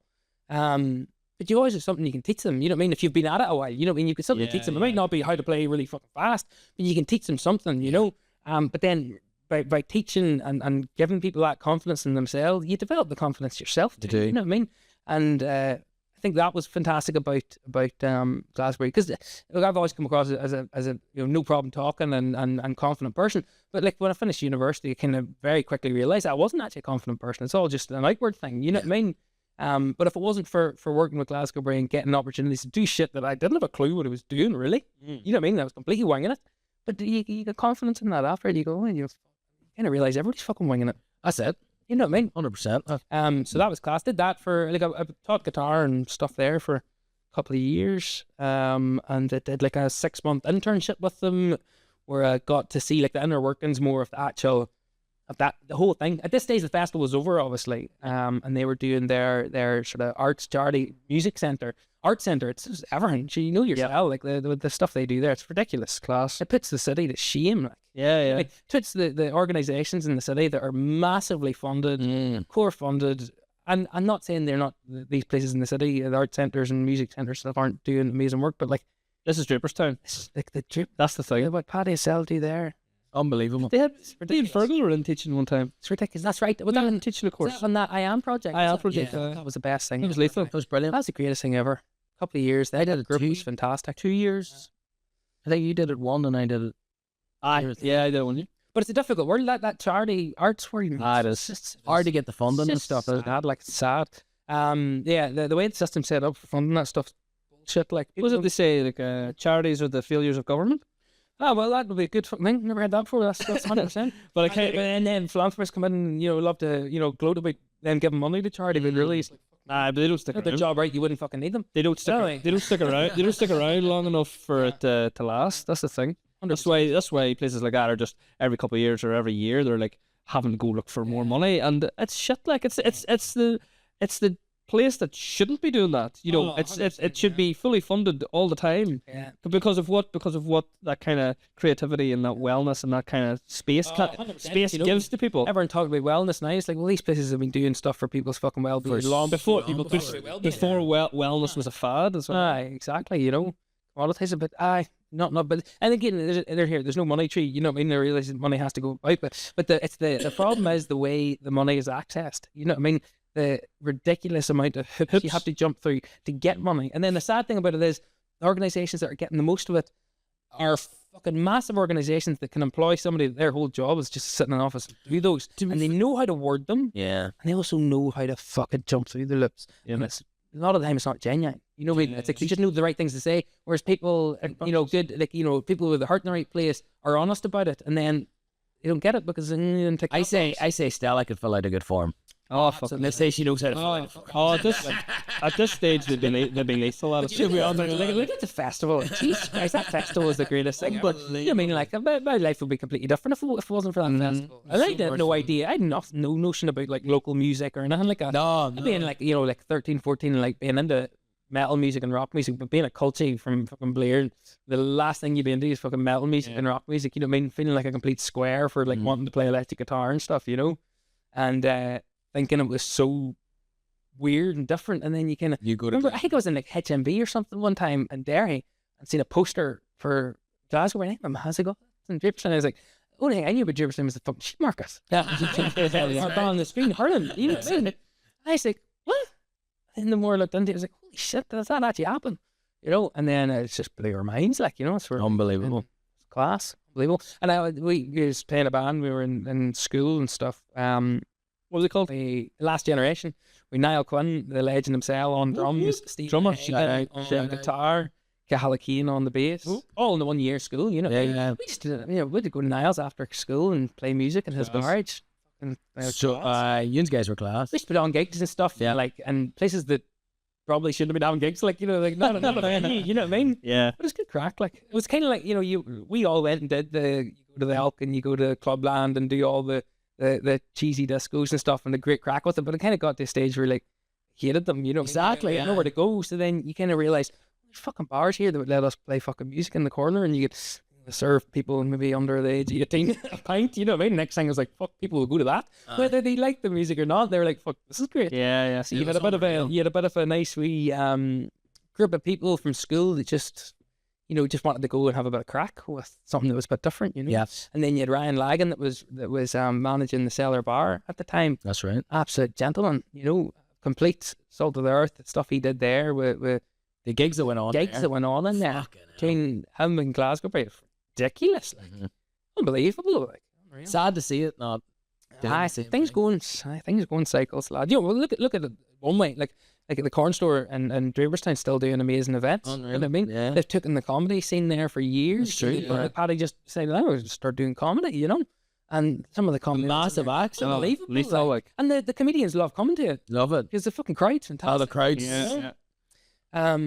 Mad crack, and then their podcast too is mental. But so it was a good springboard for myself, and on then to the Nerve Centre and started working in projects there, which is another art centre, similar kind of idea, like Nerve Centre and stuff with a history with Paddy and Stella during the festival and stuff. So it's all these circles of people that you know, and started working there in mad crazy projects. Did that for a few years, and then now working technician in Ulster University. So. Fantastic roundabout way to no idea how I've ended up where I'm at. You're doing a wee extra course at the moment. This is the perks of fucking working at university. They put me through a course so I do a lot in the technician job, and I was a wee bit worried about going in for that technician job because it was like I took a punt, like leaving. I got an opportunity to go in freelance to cover a person that had left, like, so I didn't have a permanent position. It was just they need somebody to go in and cover this TV studio work and do some teaching, and they need to start like next week, and it's really only guaranteed for like 6 months. It's like coming out of a job, and it was in a permanent contract, but it was on a full-time like role in the Nerve Centre, like what's it called, like project based for like 4 years or whatever, and I had been on a couple of those at, you know, at that stage, so you had kind of job security, you know. But so I was going to this, going, fuck, then 6 months, this could be a disaster, you know, it could be for nothing. But took a punt on it, and did the 6 months freelance, and then had to apply for the job that was doing, and got it. So that's How'd you get that job? unreal. But here I was talking about. You think that'd be? I thought, oh, sure, it's grand, and then You did it for 6 months. But it got, and then it got. I should have done it for 6 months. Then it got to the actual interview, and I was like, oh no, Jesus! Imagine I didn't get this. Me doing the fucking job. But the thing about it is, it's university interviews before that I'd done. It's like done in grassroots arts organisations. Exactly, they're having a conversation. Not that threatening. You go in, you're like, oh, this is great. You know what I mean? So the other thing is Institution. with it's going in the air in the HR departments and all this, and going, oh Jesus Christ! I know. And it was marked. You know what I mean? I could talk for Ireland and talk shite, like, but I'm not good in it. If you didn't hit those things. When I'm in undergraduate grad, it's like it's a completely different thing. Yeah. And the interview process is a load of shite, to be honest. People go in and do good interviews. Chances are they could be fucking shite. Yeah. There needs to be a new system for that. I think it doesn't make sense. You get somebody go in there with all like really good experience and can really do the thing. They just can't get that type of environment. Yeah. And then you get into the world of work, and that type of environment doesn't exist. You know what I mean? They should have a wee podcast. They should. 3-hour podcast. Interview person. But yeah, so the working there full time day, you a bit of perks, and I do a lot of teaching. So for the lecturers in the university, they have to do PG Chat, which is sort of like a teaching course basically. So they let me do it. That's class. I'm regretting it. I haven't done it. I've had my first essay there like the other week. Doing it alongside the full time job, like, and this. yeah. But it's good crack. Good crack. Long's that course? 2 years, so it's called long and thin, so it's made for staff in the university. I mean, it's all lectures for lecturers to get out of their sort of probation. They have to get the courses just so they can verify that, like, right, this lecturer that we've employed is off a standard that we can stand over and go. Yeah. They know they've demonstrated that they know the type of teaching that we expect. Yeah. Do you do it in the evening times then? Is it? No. The Wednesday afternoons in the university, there's no class ever on a Wednesday afternoon because it's a time that's scheduled out for students to go to their societies and stuff. Across the university, there's no Wednesday afternoon classes, so they just put the classes on Wednesday afternoon. There's very few classes, all online, you know. Oh, okay. But yeah. Crack. Fuck, I hate doing assignments. Yeah. But I have to take my salt too, because I'm teaching students now, and that's kind of what I like from the technical teaching is I can totally relate to students like freaking out when they're freaking out in a university standpoint, that fear, thinking they're not good enough and thinking they're stupid. Because I thought I was an absolute fucking idiot. I am an absolute idiot. But anyway, you know what I mean? Are you learning anything from it? What, from that course? Aye. I would say not yet. No, it's not even not yet. It's like the way it's set up, it's difficult because I'm working a full-time job. I have no time really to get to it. There's a whole reading list, and you go into the reading list and stuff, and I'm like, once I actually get stuck in them, this is actually really good. Then the assignment, I would have ranted if you had to talk to me while I was doing the assignment. It would have been given off. But in the grand scheme of things, like, I've had my eyes open to the inner workings of universities. When I came out of university, I'd have said, shite, they're just teaching whatever the fuck they want and blah blah blah. Now seeing the inside from the other end, it's actually really interesting to know the structure of it, and how basically what they have to go through to be able to teach this stuff. Aye, like the first thing we did when I got the job there was that we were going through like a revalidation process, which is insane, and it really just opened up and said, oh shit, right, so they don't just like teach whatever the fuck they want. It's like it's a massive rigmarole of a year-long process where they get grilled at different panels, be like, why are you teaching that, and why are you marking it that way? Why is that? That's unfair to students here. Yeah, it's a load of shite. How is that relevant to the industry? Oh, that's scrutinised to an nth degree, you know. And I'm not to say that there's not problems. It's good to hear that though. Yeah, it is. I understand. And I wouldn't have said that. I'd have been the first person being like, well, no, shite, you know, fucking PowerPoint reading all that, you know. But no, and to be honest, Coleraine University's classic that I'm based in Coleraine, and it's that small kind of grassroots feeling in it too, you know. Which is I can only speak for that department, you know, but it's good. It's been interesting to see the other side of it. But I'm also working on 2 really sort of creative leaning courses too, which is, you know, I mean, if it would maybe be different, if I was working on, I don't know, medicine or something. Yeah, factual. Yeah, exactly. I still feel like I'm in arts, you know what I mean? Yeah, well, that's probably a good thing. Well, what about your past year with the Show What Do We Know podcast? How did that? Question. Not even how did it come upon you? How's the year been? How has this year been? It's been good. It's been over. It's been over a year. I think I was. It has. I have no idea when it started, but it's been over, hasn't it? The first episode was, who was that? There was James O'Kane, and then there was Notorious, and then there was James McKegney. Was it? What are you talking about, James Kane? James O'Kane is the owner of the Flax. Oh, sorry, right. And he was the first episode. And then you did Oren and DJ. I think I was. Because, and maybe James was in there as well, but Oren and DJ, because I went to school, I was in the same class as Oren and DJ. And that's the episode That's maybe you listened to. That's the one I listened to because I hadn't seen them or heard of them. I was obviously heard of the pizza show and had seen what they were doing online. Yes. Never seen them in a long time. It was like, I was always classed to see them doing well. So when I seen the podcast, I was like, fucking deadly. I was like, this is classed as a podcast and interviewing Connor Keys. actual just normal people. You know what I mean? The fact that you're interviewing people, I went to school that day. You know? But you're interviewing them because they're doing cool shit. You know what I mean? And I think I was really loved that. But then The sound was I bad. thought you didn't like the podcast. no, I had never listened to it until they came on. Oh, right. And that made me go, oh, fucking deadly. I want to listen to them because I knew them. I obviously knew you too, because I don't want to listen to you. I listened to that, and but then it was the audio quality then put me off being an audio nerd. It was just like, I did help you out here. but no, not that I thought I could fucking make it that much better. I could just tell what the problems were. Yeah. So, and then I've just been I think it started this like, sure, I'll come down to a thing and just talk to you about a thing. That's what it was. When it started off. We kind of didn't want to bother you. We were kind of like, here, come on down and show us, what's happening. Here, I'm like, free on Wednesday after or Wednesday evening. For me, fun. Good crack. It's good fun. Yeah, Have you enjoyed it? Unbelievable. Yeah, it's good crack. Yeah. Good crack. Half the time I'd be sitting there being like, for fuck's sake, he's absolute doses. Mainly Fergal, obviously. But no, deadly crack, good fun, and sure, like look at the the hearing deadly conversation. I love conversations, so I love the medium of podcasts. Yeah. I had never any interest in like doing a podcast myself, or never would have thought of that. I never would have took the plunge you instead to do it. I'm like, fuck, never in a million years. Yeah. But it's a brilliant thing, and there needs to be the fact that there's local ones. I think it's a really nice thing too. It's cool, isn't it? It's the reason why Glasgow is so well respected in local communities, because it's championing local people's voices, and they've been doing that for a long time, and there can never be enough of that. You know what I mean? 100%. That's why you're talking about A-listers and all this. I'm like, fuck A-listers. Yeah. Fuck influencers. Yeah, fuck them. Fuck them all. These are marketers and fucking. Hey, well, fuck the marketers too. Yeah. But no, local businesses, local things. It's good to have a place for people to kind of It's the only way we're showcase gonna that. learn from the past and move on into the future. 100%. I was going to say, actually, we should do a quick podcast recap of questions for us all here. So, which guest would you want to be for a day? Fuck. Which guest? I think James McKegney. I was about to say that. James Cagney.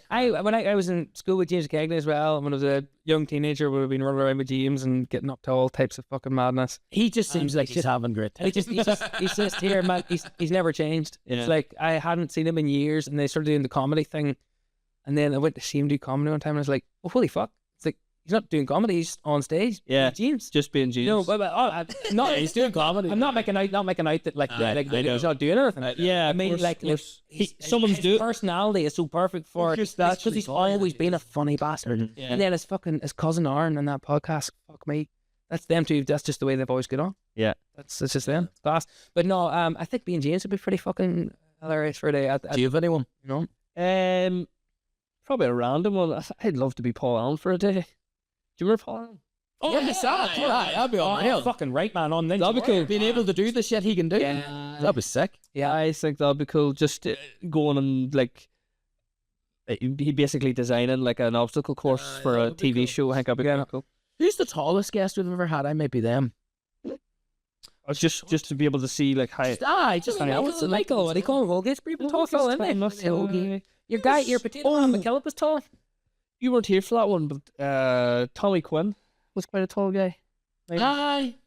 Tommy Quinn. Sammy Lepar. He's fucking tall man too. Huh? Sammy Lepar was a tall man. Aye. Fucking Sammy wouldn't be a bad show either. Here's another one. Which guest surprised you the most? Like, I would have to say, because there's a couple. Michael Holgate, because I had no idea who he was. Yeah. And then when you were talking about him, I agree. I was expecting it to be, oh, this guy coming from Splash to talk about that, and I was like, oh, this guy's just a fucking comedian. Funniest. I was like, it's the funniest. The funniest So person. random. I It's a actually, very funny I podcast. just don't even know why I invited him, but it's just I got a vibe from him where I was just like, funny I just think he'd be great in the podcast. Good conversationalist. Your guy McKillop from the, That's what I was going to say he's too. probably one of my favorites too. From He surprised you. The spuds. surprised me massively, man. Nice, like it was a really interesting guy. And it had that kind of nice Let me get my business element to it, where it was cool. You know, it's very, very good. For me, it was the Rosa Tralee. Oh yeah, She surprised me the most. Absolutely. It was her background on the fraud TV shows and stuff, and I thought that was because I love that kind of stuff. That's right. Yeah. I thought that was really interesting. I was just like, I didn't expect Yeah. that career, I suppose. I won. What's that? Connor Larkin was probably one of my. Oh yeah. But we're not allowed to say it because he's one of them talented bastards. What a Jesus gentleman! Christ. What a gentleman. But just even the whole experience, the whole thing, coming to his place, seeing that. Camera's bleeping. It's bleeping. Oh, it's just went off. It's flashing red. Yeah. Thank you very much, viewers. Good night. Bye. Back to it, Jude. Get back to it, Jude. Sorry. We're back. Talk that much shit. Full 2 minutes. You're all right. So you caught me going. Yeah. The last 5 minutes of we can't. We're back. So we were talking about which guest surprised us the most. I said Darcy Taylor. Yeah. Man, Said Connor Larkin. We were just talking about him. I said Conor Larkin. Yeah, that was Good list of guests. It was a fun year of mad conversations and loads of different stuff. You know, so it's good. Which guest could you listen to for hours? Probably Connor Larkin. yeah. Yeah. I would say Connor. I would also say, I don't know, you maybe didn't hear the first episode, Jude, but Glenn White. Oh, of course, Glenn's. Oh, yeah. And I could listen to Glenn all day. I genuinely could just listen to the man. Like his episode felt to me, when I listened to it back, Mhm. I thought I was listening to a Joe Rogan episode. Like, Yeah. you know, the guest, Yeah. was it that kind of It's like you were just hanging them. We want to get more out of them to like learn something. relation? Yeah. He was probably the one that I felt, what are you looking at for? All the gas, because you know, Just just kind fucking texting It someone. was good year's crack. I'm glad it came on. Thanks for having me, lads. It's been good fun. Madness. No problem, Jude. Sure, get free food with the man himself. I saw your That's all get. I was here for, Joey. Joe could be one I would listen to. Are you Oh, listening to aye. Joe all day yet? Oh, 100%. Because you had him. You have him on the podcast before you did the. Do you know we've never had him here? Right over here. Well, again, man. We're going to get him in at some stage. We meet with him soon as well Yeah. to chat to him about something coming up. Always. We always have something. With young Joseph O'Kane. Yeah. Which guest should start their own podcast? Hi. Who would you one of our guests from the last couple of years? Who would you say, oh, they'd make a great A lot of them do. Yeah, true. I said I'm talking to. Here, Joe. We just said about how Joe. of course Joe was is. talking. He's fantastic man. So a wealth of knowledge and just a funny bastard. Crazy Donnelly. Chris Donnelly's podcast would be amazing. It'll be so funny. It'll be so mental. Be wall to wall batshit crazy. Yeah, but he's good. But it'd be class. He could, he could have it themed very well. He does, You know, he could he's pick a interesting. topic. He could pick a topic. You know. Just go into it. Yeah. He could be a man I could foresee doing a podcast with us, like Bill Burr style, just him. Just in the mornings. Just Yeah, chat- true. Aye. chatting. Yeah, true. Be fucking great. Joe, I actually thought James Bradley was quite good. Oh, fantastic. I could hear him. I could hear him as a guest, or not a guest, as a host. But he's a proper entertainer. He's years of experience. Just Yeah. playing in front of people. That's He's a it. lovely storyteller. Yeah. Nice trim beard too. And I well kept, lovely man. Lovely man competition. We'll do one. The lovely beards. This is the last one of these. So, which guest could you see in a Hollywood film? John Depp. John Devlin. Oh fuck yeah! Probably could. I was gonna say Indiana Stones. Yes. Oh yeah, yes. that's right. Yeah, need to get him in the room. Hey, We need to get him he's here. fantastic. It'd be difficult. We nearly had him that time. Know down that. Belfast. We can't. Get him. Get him. We can't lure him with stones. See if we can find a Oh, stone. well, we make up a stone. See if we can find a stone. We should make like a paper mache. Can you? Here's a good segue, Fergal. Can you Photoshop like a stone outside the flax, and then tell them that it's here. And There's then one outside the hotel. All right. is there one? The Hotel Maghera. Aye. The one, the stone, the stagecoach stone. But he doesn't know about that one probably. It's also, I'm pretty sure it's like fucking. It's no way no one can lift that. Like, Oh really? I'd say a lot of drunk people have tried. If they haven't, they're gonna now. Disclaimer: if you fuck your back up, that's all your own fault. Nothing to do was. Yeah. But I was going to do a wee segue into Fergal there. Fergal, you have a bit of a service coming up. Yeah, the Nice. subscription service. Dropped today. Just released. That was class. Just released today. Tell us a wee bit about it. Yeah. Basically, there's a couple of designers out there I seen were doing this type of service, and then there's a lot of businesses, like big businesses, that are doing it with basically they hire a lot of graphic designers, and then they have a subscription service where they feed the work. Oh, is that how they do that? I always seen them ads coming up. Or they use AI. They're starting to use AI a lot now. They shouldn't do that. Where I where I want to be different, where I only want to take on 4 clients this year, and I want us to have a really good personal relationship where I know your brand very well inside and out, and you're very confident and comfortable working with me, so that we get the best work. Because out of all the years of experience I've had, that's where I think the best work comes out of. It's like the relationship, Yeah, what it means and It's everything. like a holistic approach to the whole thing. Like 100%. I've never been in that world of what yins have done Dealing with clients. You know shitty yourself, offer Joe. stuff. But it's bound. It's probably a bit hairy for the clients too that are coming in without any experience in it.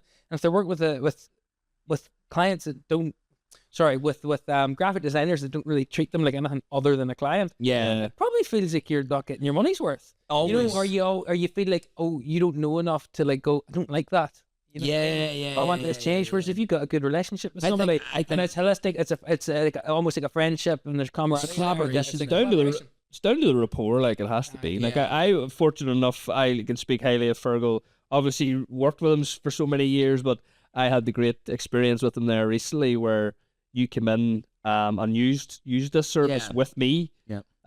So I'm in my day job. I'm a group marketing manager, and I says when I first went in there, I was like, I need someone that I trust. I need a designer that I trust, that I know will respect the brand, respect our time and the relationship between us, you know, to do this work and do it to the standard that the business I'm with is quite a big business. You know, it's a large business. We have, maybe between about 200 plus employees, 2 campuses, work all around the world, and we needed someone to come in, refresh the brand and take it to the next level.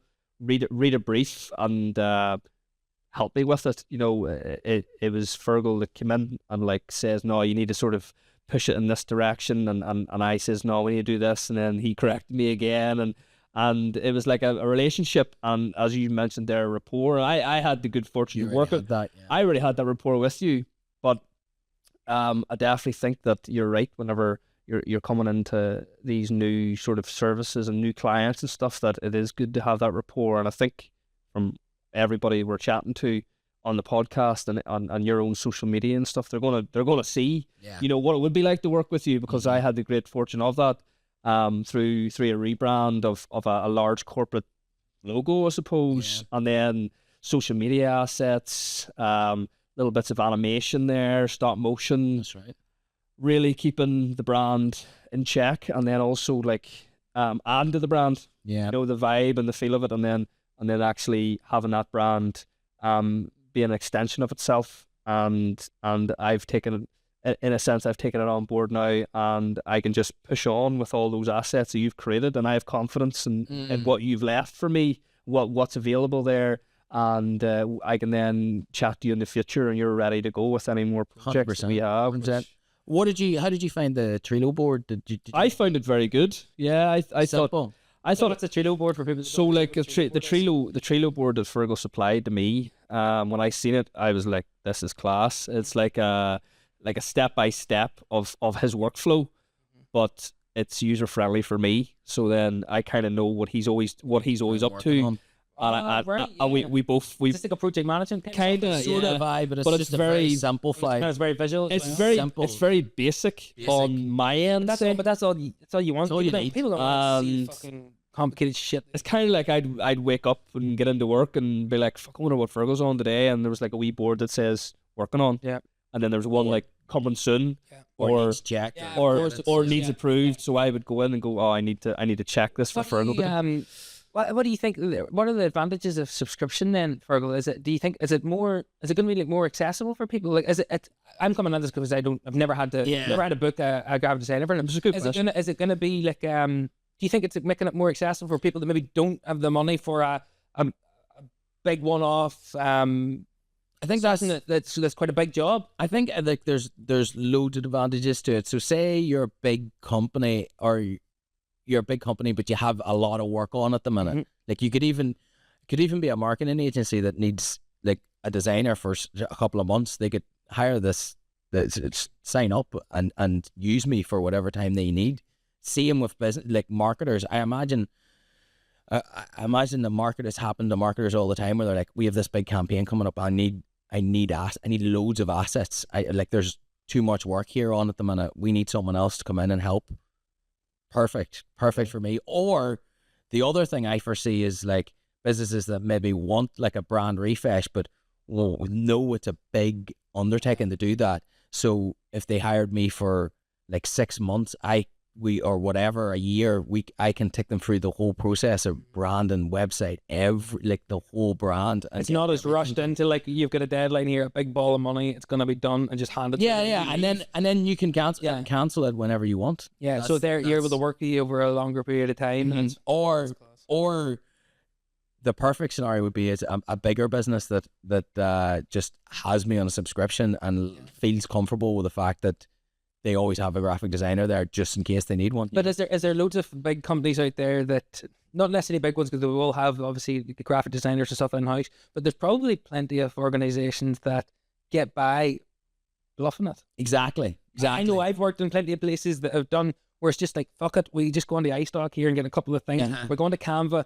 Don't really know how to make eye-catch things, and they can make something that looks good, but it doesn't stand out in the world where everything fucking looks good, man. Yeah. You know what I mean? You go down the street now and you could have a really shit cafe with a beautiful brand, and you think this is the best thing ever, and you go in and it's terrible. But you need to stand out. So you kind of want to appeal to them? Yeah, exactly. It's those people want to. Somebody that's out there that might be doing an okay job, and they're probably overworking themselves by doing it because they're trying to do stuff that they don't understand, and that's what everybody's doing. Everybody's trying to do shit. If you're doing that stuff in your business, and you should be running your business, not running your design work. It's a good point though. It'll come back to actually be as a client in this case, because I basically got Fergal say some of the designs I got you do, they were templates for me to use, basically, because I'm efficient enough in a few different things, or proficient enough in a few things, but I needed Fergal to create things that I maybe need in a year's time, and I can go back to them and go, oh, yeah, Fergal's made these for me.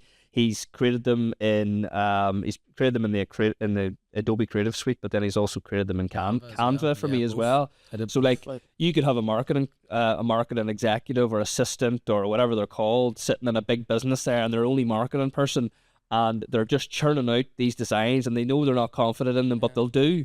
You could bring Fergal in for a few months, and he can literally just redesign all the templates, everything that they need for say the year, and then they would be confident to just go, I need that template for this, I need that template. And it leaves them time to do their other. And they can actually get on with marketing rather than the world of work. Well, anybody in these organisations, you're always doing like 20 jobs. That's it. That's it. And you get to that burnout stage, you're going to do 20 jobs, and you could do every one of them fantastic if you had the time to spend in each one of them. Yeah, you could like offload some of that work to a subscription thing, get fantastic work that you're more confident in, and then you have more time to actually implement the shit. 100%. What would you say, Fergal? Like, there's a good point with Jude as well. Like, so I think from my experience in the market industry that people need to be told why they need something, and it needs to be proven. And in that sort of scenario, it's kind of like you have a marketing team there, or you have a sole marketer, or you have this person there. How do they convince their business to bring in a graphic designer to do a part of their role. Do you know what I mean? Yeah, I see where you're coming from, but it's like that's not their role. Yeah. That's it. That's what I mean. How you answer the question. Like it's a different job. Like it's a completely different job. And I know in today's world that they're sort of melding into the same thing, but there's always going to be someone that's like that prefers that creative side to things rather than the more marketing. Like a lot of marketing is analytics, isn't it? It's a lot of analytical thinking, and I quite enjoy doing that. I like that part of it too, but it's the creative stuff that really gets me excited, you know. And I think, and being creative, you can't, you know, you just realize you just can't turn creativity on, especially you're working in an organization, you have a million other things. You can't just say, oh, I'm going to design this thing today. Whereas if you get an actual designer and that's their job is to set about and create nice looking shit. like the perfect scenario for me would be to get someone in a company, say the marketing department, and get a really good relationship going with the market, like we had, and be able to work together and come up with like cool designs, cool campaigns, like branding for whatever's going on. Like say they wanted to do a podcast within their business, you know, I do the branding for that and do all the assets for that there, because that's a big undertaking. But like that, I'm cutting off half the work that they have to do, you know. Communication wise then, for example, you communicate with me, obviously being you communicate all the time anyway, but if in one of them subscriptions, what's expected in terms of time for someone like a marketer or a company to communicate with you? What are you expecting from them?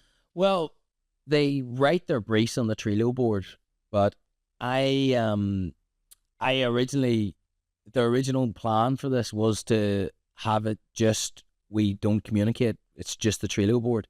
It's kind of the person that I thought, who I originally got the idea from. That's what his thing was.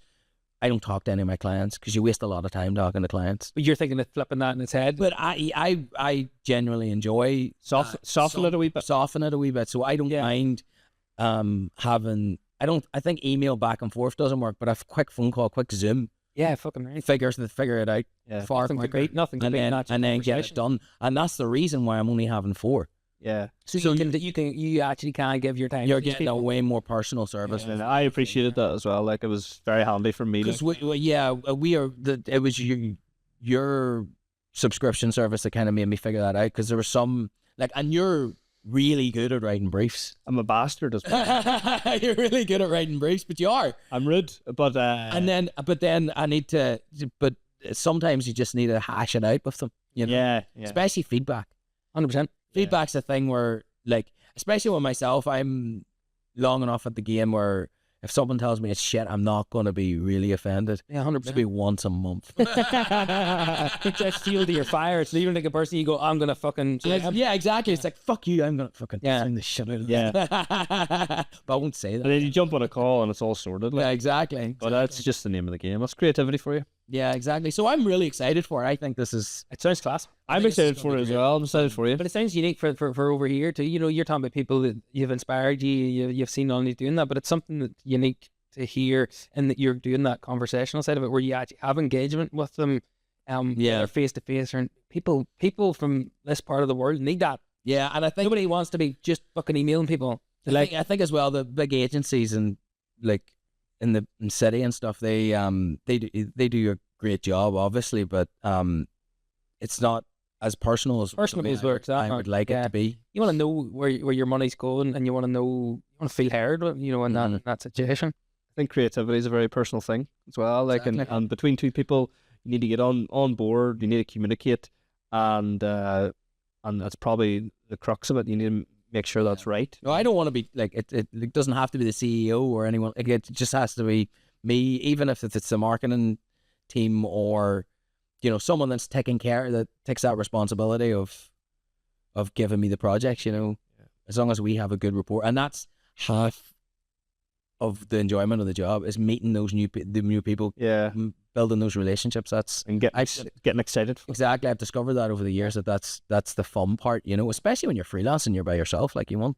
you think it would suit like your kind of like grassroots entrepreneurs that we see about the place now that have started it, that have a business and have a company, but it's a relatively small in terms of employees? You know, there may be them in a small team. Do you think it would suit an organization like that too?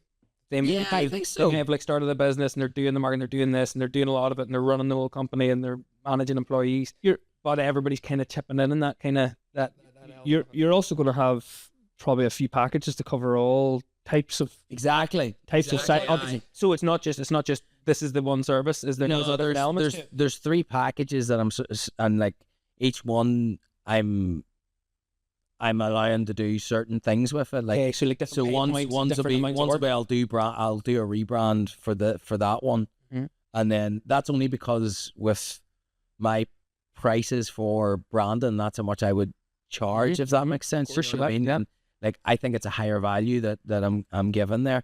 And then the first one's mainly design work, if you know what I mean. So it just depends what it's geared toward. It's geared toward the situation. Exactly. Because every business is different. Like, and so say you have big solid one size doesn't fit all. Like, no, it doesn't. I think 3's a pretty solid sort of offering. I think what me and you learnt was, even if a business are, you know, like 200 employee business, 200 employee business in the same industry, it's not that they're the exact same because of the same size. It's the people in the business that you need to figure out, you know, who is that person? What do they know? And how could the relationship build with you, and how that rapport works, and the chain of command in there as well. So you're looking to build that relationship in a good way, and not all businesses are the same. So it's figuring that out from your initial first meeting, I suppose. Yeah. You know, who are you? You know, who do you chat to in there? You know, how much feedback are you given? You know, what's this relationship going to be, and how much time do you have for me? And we'll make it work in that sense. 100%. No, the whole sort of idea of this came along as well with a client that I did a brand logo for, our whole branding, sorry, and she's like a psychologist, and she did this like strength approach sort of course with me. And basically the whole concept behind that is that you pick up all your strengths, and then there's like 3 other that are like could potentially be your strength if you worked on them a wee bit, and then your weaknesses, and the whole point behind it is like work on your strengths, like try and get them to the highest point first. The way people say work on the weaknesses, work on your weakness first. Make the shit you're good at even better. Double down. Very hard for you. So like double down and work. And all my strengths was like humor. No jokes now. One was humor, and one was rapport building. Yeah, which was a big, and it kind of hit home with me. I was like, oh, that's why I get such a good relationship going on with my clients. Like, that's because I'm good at that. I'm good at it's your strength, man. Yeah, it's a strength of mine. Do you want to hear one of my weaknesses? Tell me. I don't believe you. Go. Work ethic. It broke my fucking heart. Hardly. Fuck off. I swear to God. No, it was the middle one, but no, sorry, time management. Time management. Yeah, but you're dyslexic, man. That's a dyslexia thing. I think so. That is one of those things. Aye, but that's why work ethic was in the middle. But that's why this subscription service will suit you. Yeah, 100%. Because you're blocking off the time. Exactly. It's kind of like you're setting yourself alarms, you're setting yourself alerts, and that's why it'll work well for you. How do I get in touch with this girl to do this for me? That sounds lethal. I can get you in touch. She'd be a good guest, actually. She's Dublin, I think. Could she just do it there and then for me? Or what? We did a Zoom thing. She should come on and then get to the weakness for it John, and go like, all right. I'd literally just. She is. I'd flip the tables. She's literally the nicest person you'll ever meet. I'd love to have something like that. We had counselling sessions during our fucking Zoom calls talking about the work. I love actually. We had clients like that in the past. Like you get so you're sitting there for about 3 or 4 hours. It's terrible. It's bad for business, but it's great. But business isn't always business, you know. It's good for the human beings. But she did that strength thing for me, and I must send it to you. It's quite interesting. And you fill out a form first of all for it, and then she builds it. You build it up from there. You have your few sort of things from it. Well, that's exciting, man. That's cool. Yeah, I'm excited for you. Wish you all the best with it, Fergal. I know how well it's going to go, and I'm looking forward to seeing all the new business that you get from it, and all the new cool businesses and cool marketing managers and people that reach out to you. It's Exactly. very cool. Share it far and wide. Anybody that's watching or listening. Get her out there. Get her out. Get her out there, you girlie. No, fantastic. I'd also like to thank Splash for providing us with our is that shrubbery? What would you call that? Call that a strawberry. Shrubbery? I'm right on that point. Bit of shrubbery. That's sponsored by Michael Holgate. Michael Holgate has sponsored us this episode with Shrubbery. shrubbery. Yeah, So yeah. well, we don't need any donations of shrubberies anymore. We need other things, Maybe like a wee water fountain or something. Well, let's find there's some stones or something, some decorative. A litter tray, so A litter we tray. can all just push in the I don't know where that came from, Jim. Too many piss breaks, eh? Well, that's a good point, actually. Very good, very good. Jude, thank you very much for coming on the podcast. You were here anyway. We might as well have brought you on. Just couldn't get a guest, eh? But we couldn't. But Come on. thank you very much, Jude. Appreciate you, thank you. following us No problem. and coming on board. We appreciate your time and everything you do for us. Good crack. You're a good fucking lad. Yeah, you are a good lad. And Really appreciate it. It's good fun. No, it's good fun. I wasn't. I didn't know I was coming in for a grill. I was just when I was coming here, I realized, oh fuck, John's podcast thing. He's gonna do his Quick. Oh yeah. So we were just gonna be just So chatting did shite, I. and then I was like, Oh. oh no, of course not. Fuck me. I was like a wee mad professor today, just like, oh, what will I do for Jude? But if we had done it before, if we had done it when we were planning on doing it during Christmas, We probably would have got blocked. we would have just blocked it. Would have been. And I probably never would have. I definitely would have aired. Like, yeah, John would have put it out. Definitely not.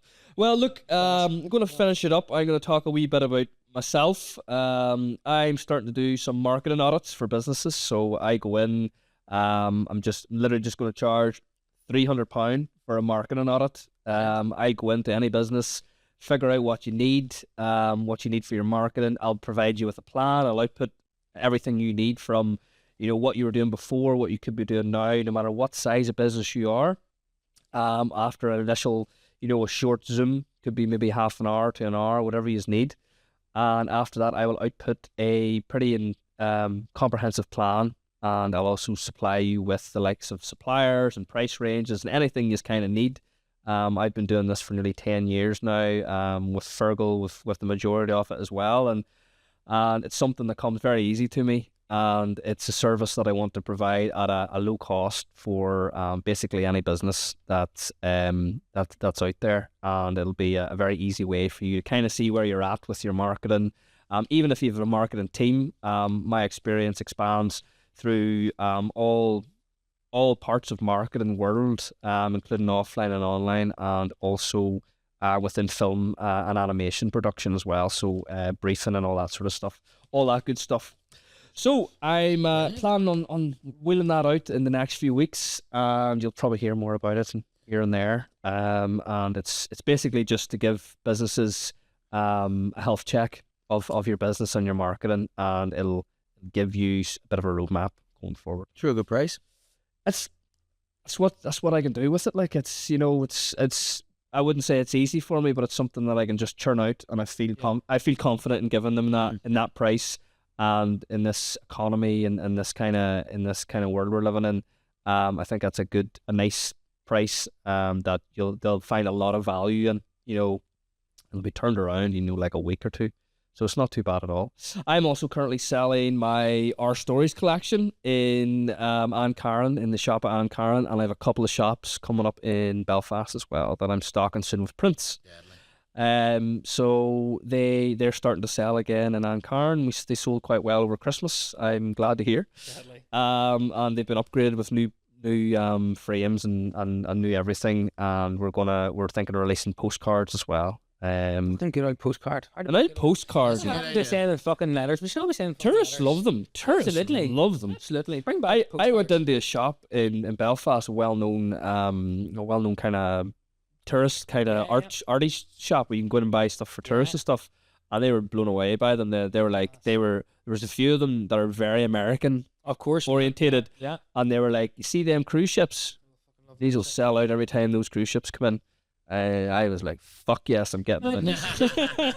You know something? You should just be standing at the dock at the bottom of the ramp, just with them, like, you know, like inside. And then, exactly. and they'll be all like, oh, I'm a cousin from Ireland. Yeah, cash and Cousin from Ireland. Don't tell the tax man. But anyway, enough plugging. Thank you to our 4,500 listeners a month. We're going to continue to build that as best we can and maintain them numbers. You know, that's nearly 2/3 of the Marfelt area, which I'm quite proud to have. You know, in terms of people listening, it's great to have, you know, the community listening, and if we can get everybody listening to this like a radio show every week or every month, then fantastic. It's Get a big antenna.